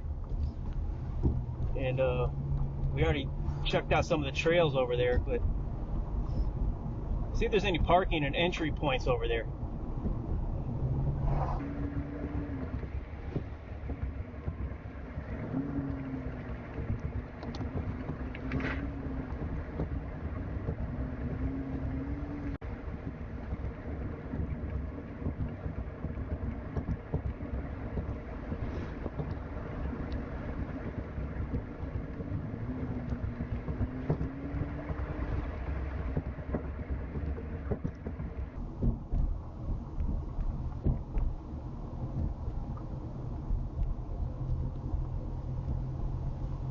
us some parking there, but it's a little further away from the backpack sites than you'd like to get to for parking.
Take a left here to go to the Lita campground, and I'd recommend site 77 there.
We'll take a right, and then we're gonna go to Church Road.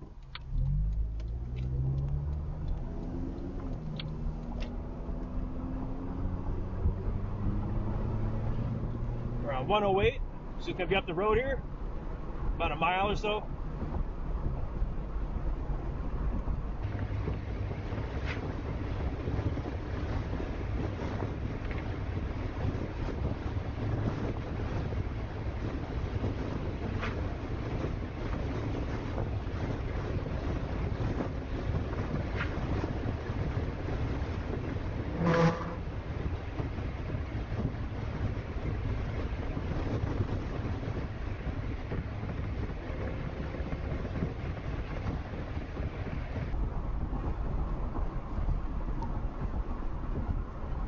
All right, we're closing in.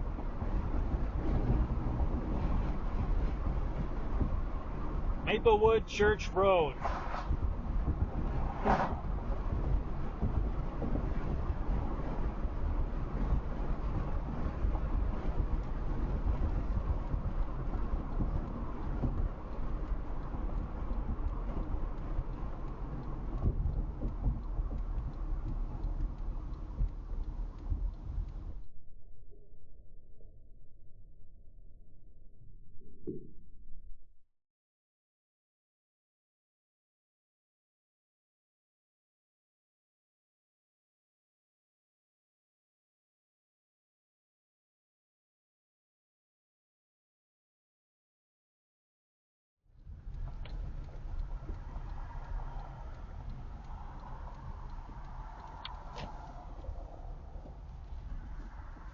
Gonna wait for that hump to drive away so we don't have dust in our face.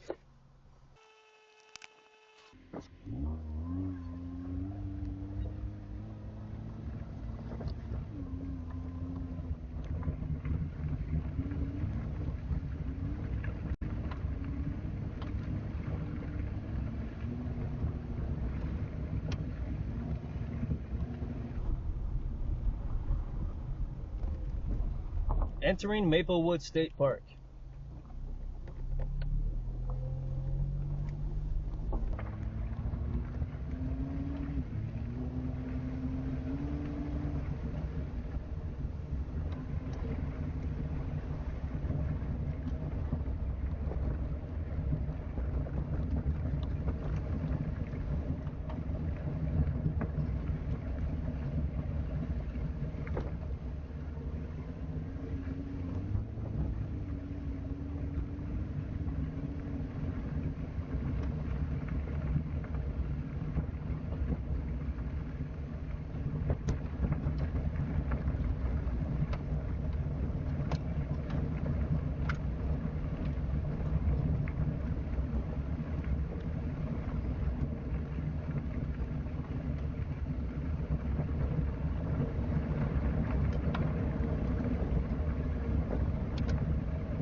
All right, here's the F intersection where we were earlier.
Got a quick picture over here to the left.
All right, here's the G intersection where we broke off and did that hike.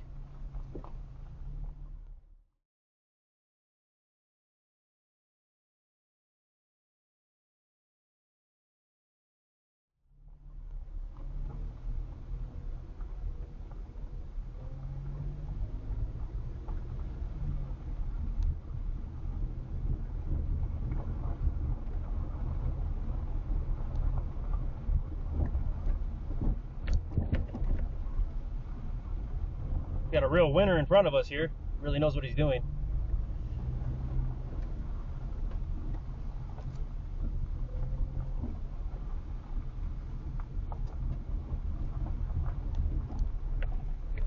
Just wait for the hump to go forward so there's no dust in our face.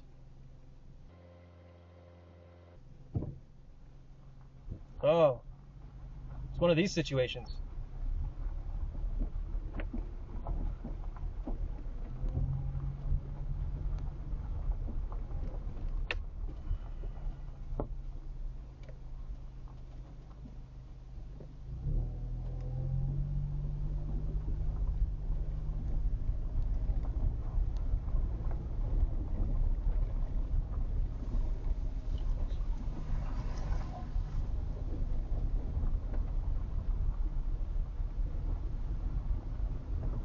God, this is weird. Everybody's acting really weird on this road for some reason.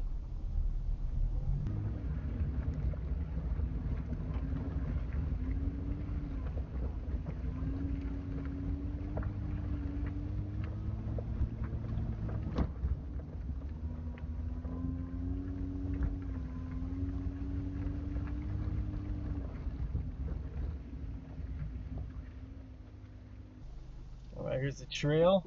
Another one that we popped out of earlier.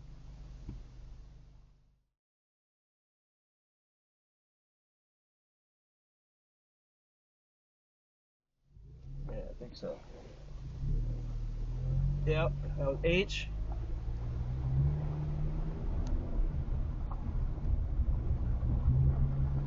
So there's really no parking along any of this road at all.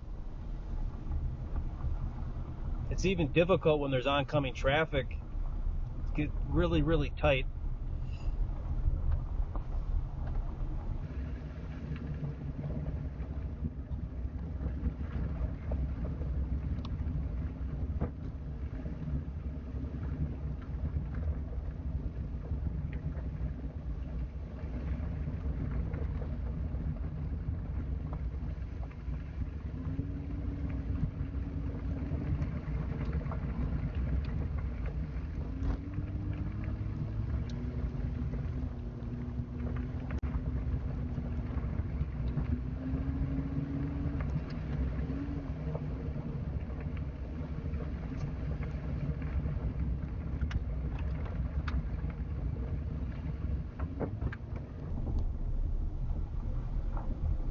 Oh, we're approaching the I intersection here. This is where I was hoping there was really going to be parking for the backpack site. We take a right here, we go right to Beer's backpack.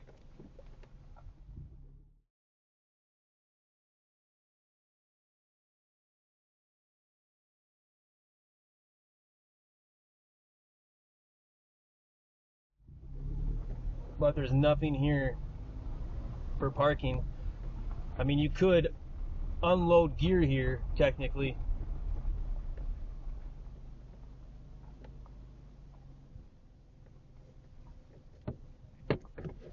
Hold on one second here. We got a little something here to our right.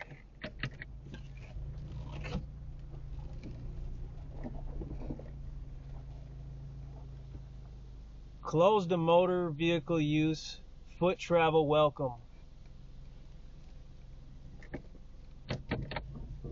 You might be able to park here, but I would not recommend it.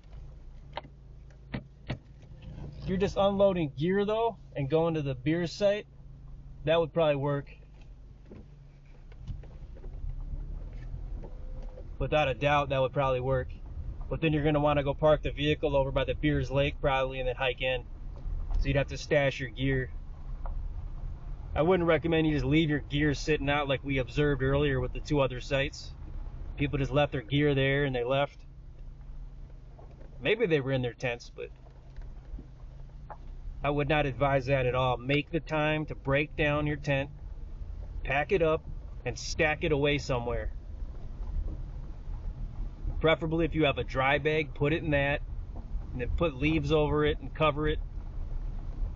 Do not just let it sit out.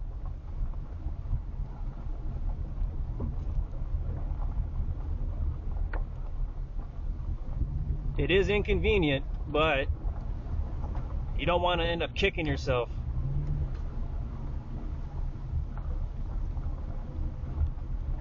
If you don't do that, chances are something will happen. If you do that, chances are something won't happen.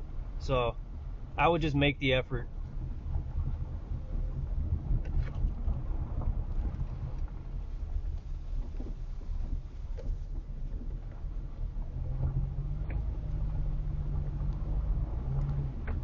Now the Beers backpack site is almost directly to our right, pushed in about quarter mile from this road.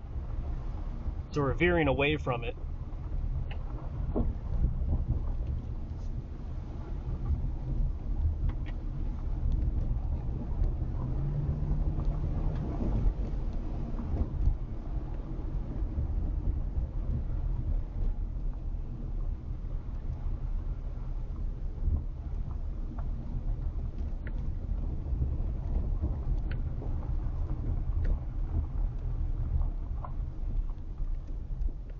There's a sign that says stay on trail, but I only see a road here that we're on.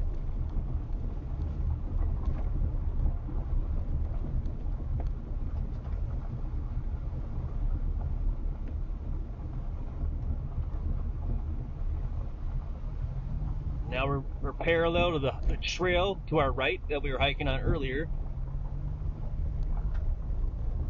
Right before we got to the Beers campsite, we were hiking in the other direction.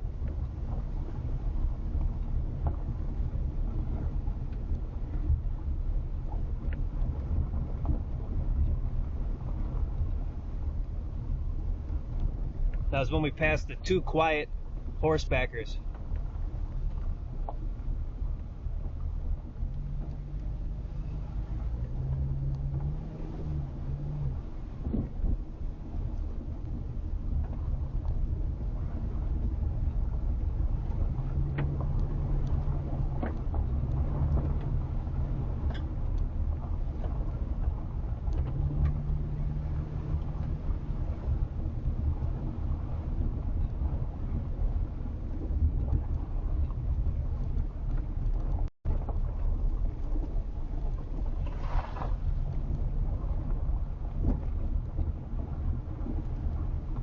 People are really having a hard time not pulling over further on their end of the road.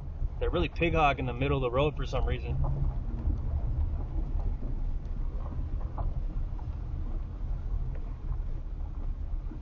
Oh, this is a cool little area.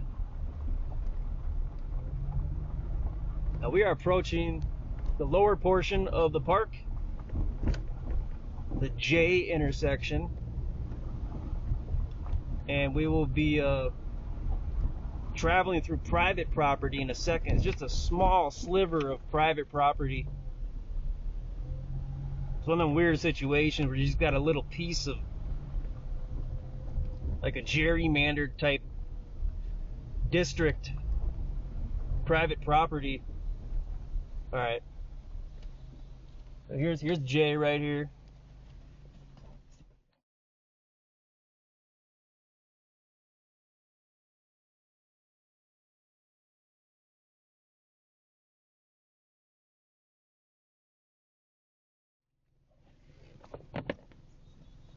Just took a picture to my left.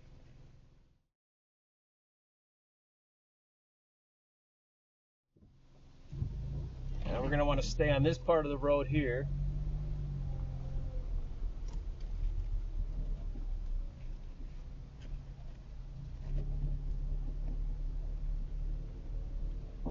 Because this will take us to the Maplewood Church. So to our right here is actually a sliver of private property, which is really weird. And to our left here, it looks like it's state park property. Really weird.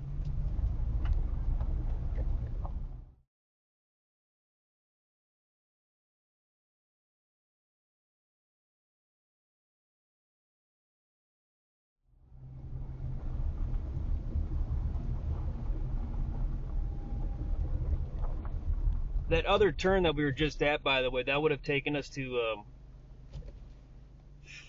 Fladmark Lake. Small boats only. It's a small little lake.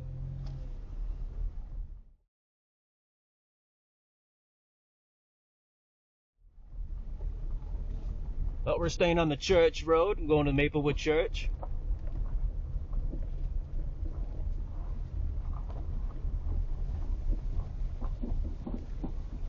This road's a little ruddy. Now we do got some parking here.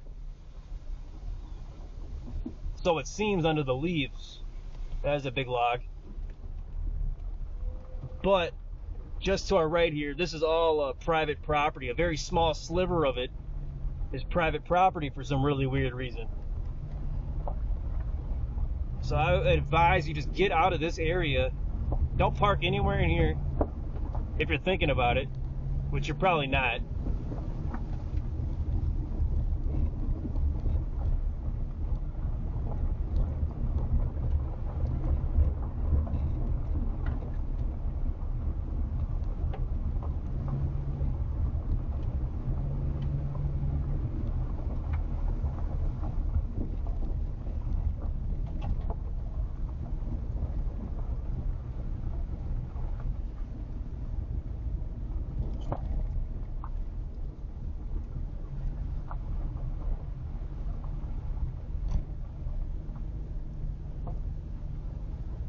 Alright, so now we're on a very small part of the road here where it looks like state park on both sides for like 100 feet. And then we're gonna have more private property to our left coming up.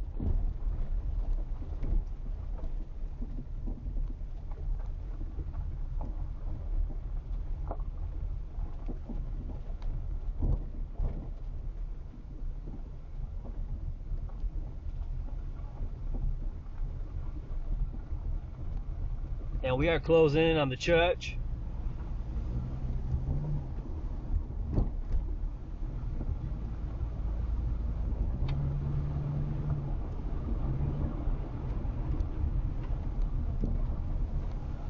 There's private property to our left, state park to our right.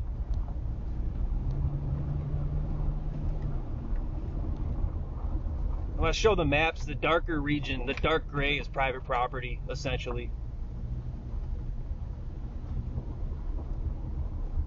Depending on the map I'm using, of course. If you see dark gray on the map, it's private property. It's usually on the state park maps, the Avenza map as well. So we'll go straight about another mile and we're going to approach intersection J. I believe on the west part of the park. Yeah, the west park area. So Maplewood State Park is divided by the east park and the west park. So far we've been in the east park the whole time today.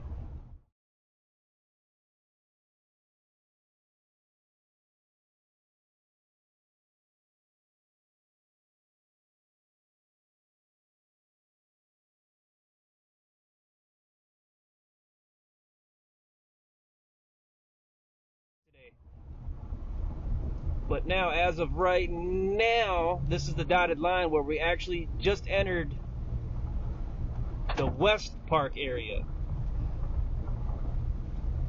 And we'll be approaching intersection J here on the West Park area, where we will take a right and we will be closing in on the Maplewood Church.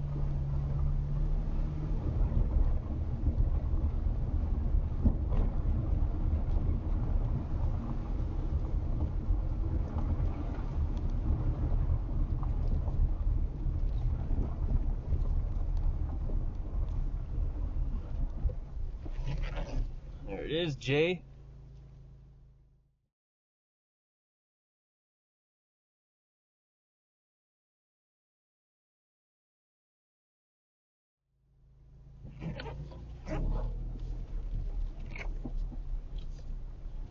I'm going to do a U-turn so we can see the signage.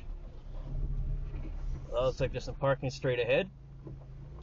We'll take a look at that after the church. Road underwater. Well, it wasn't, but that's interesting to know. Maplewood Lutheran Church. Now, the park ranger said that there should be, if you should be able to park here and then hike in to the backpack site.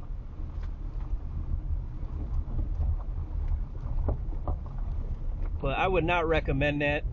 I'd recommend you park in where I first told you, or showed you where it was, the Beers Lake boat launch area, or in front of the group camp. I think the Beers Lake boat launch area, right next to that vault toilet, those parking spots there, that's a prime location. I'd feel nice and confident and safe having my vehicle there while I did a backpack at one of the backpack sites. Here's the church.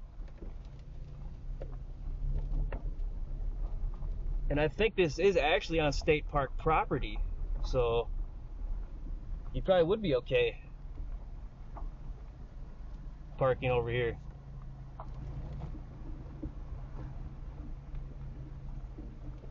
I'm not going to do a hike in here to show where it goes.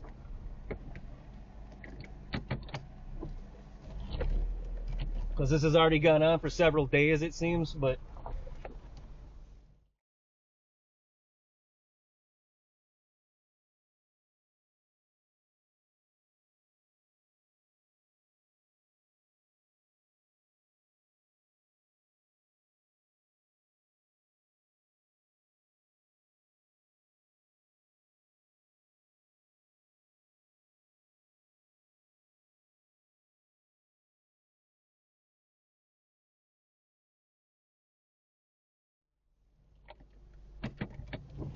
this does look practical.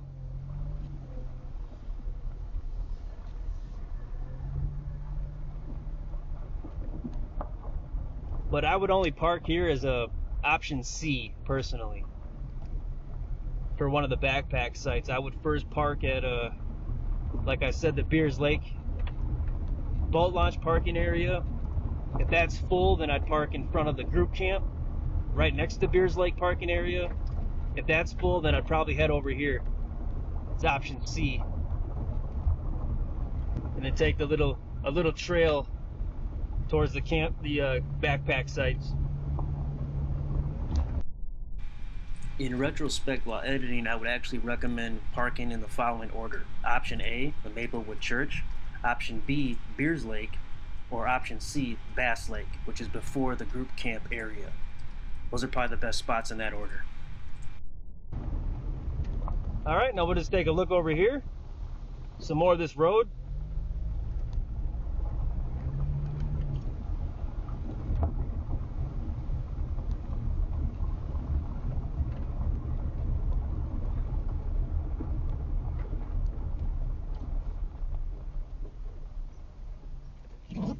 This is I right here.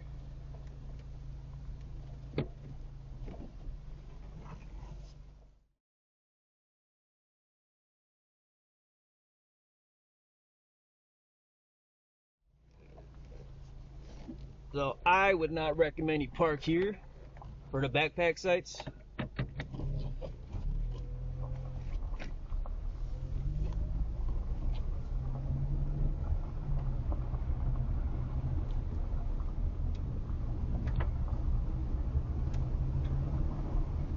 All right, we're just going to finish out this drive to the road here, the end of the road, and wrap it up.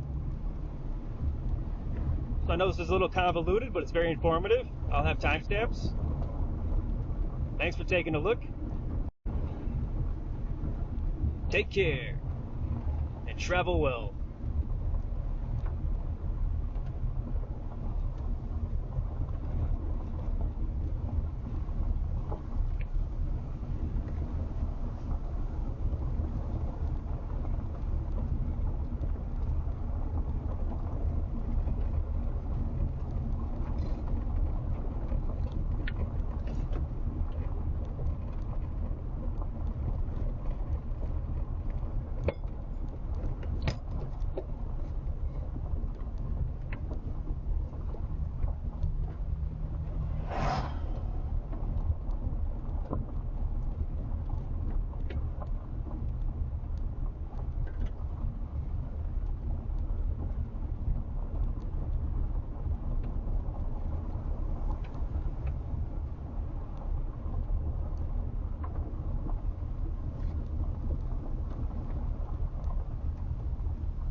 intersection L right here on the west part of the park.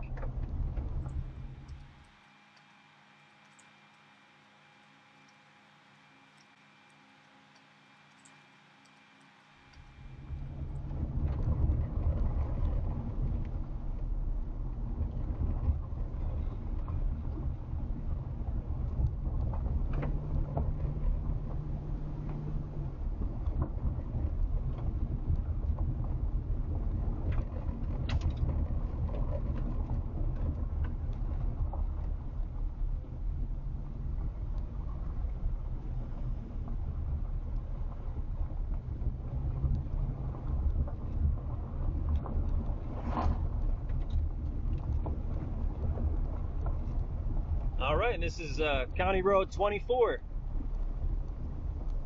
With that, we're going to wrap it up. Now I'm going to head back to the Twin Shitties. Thanks for taking a look.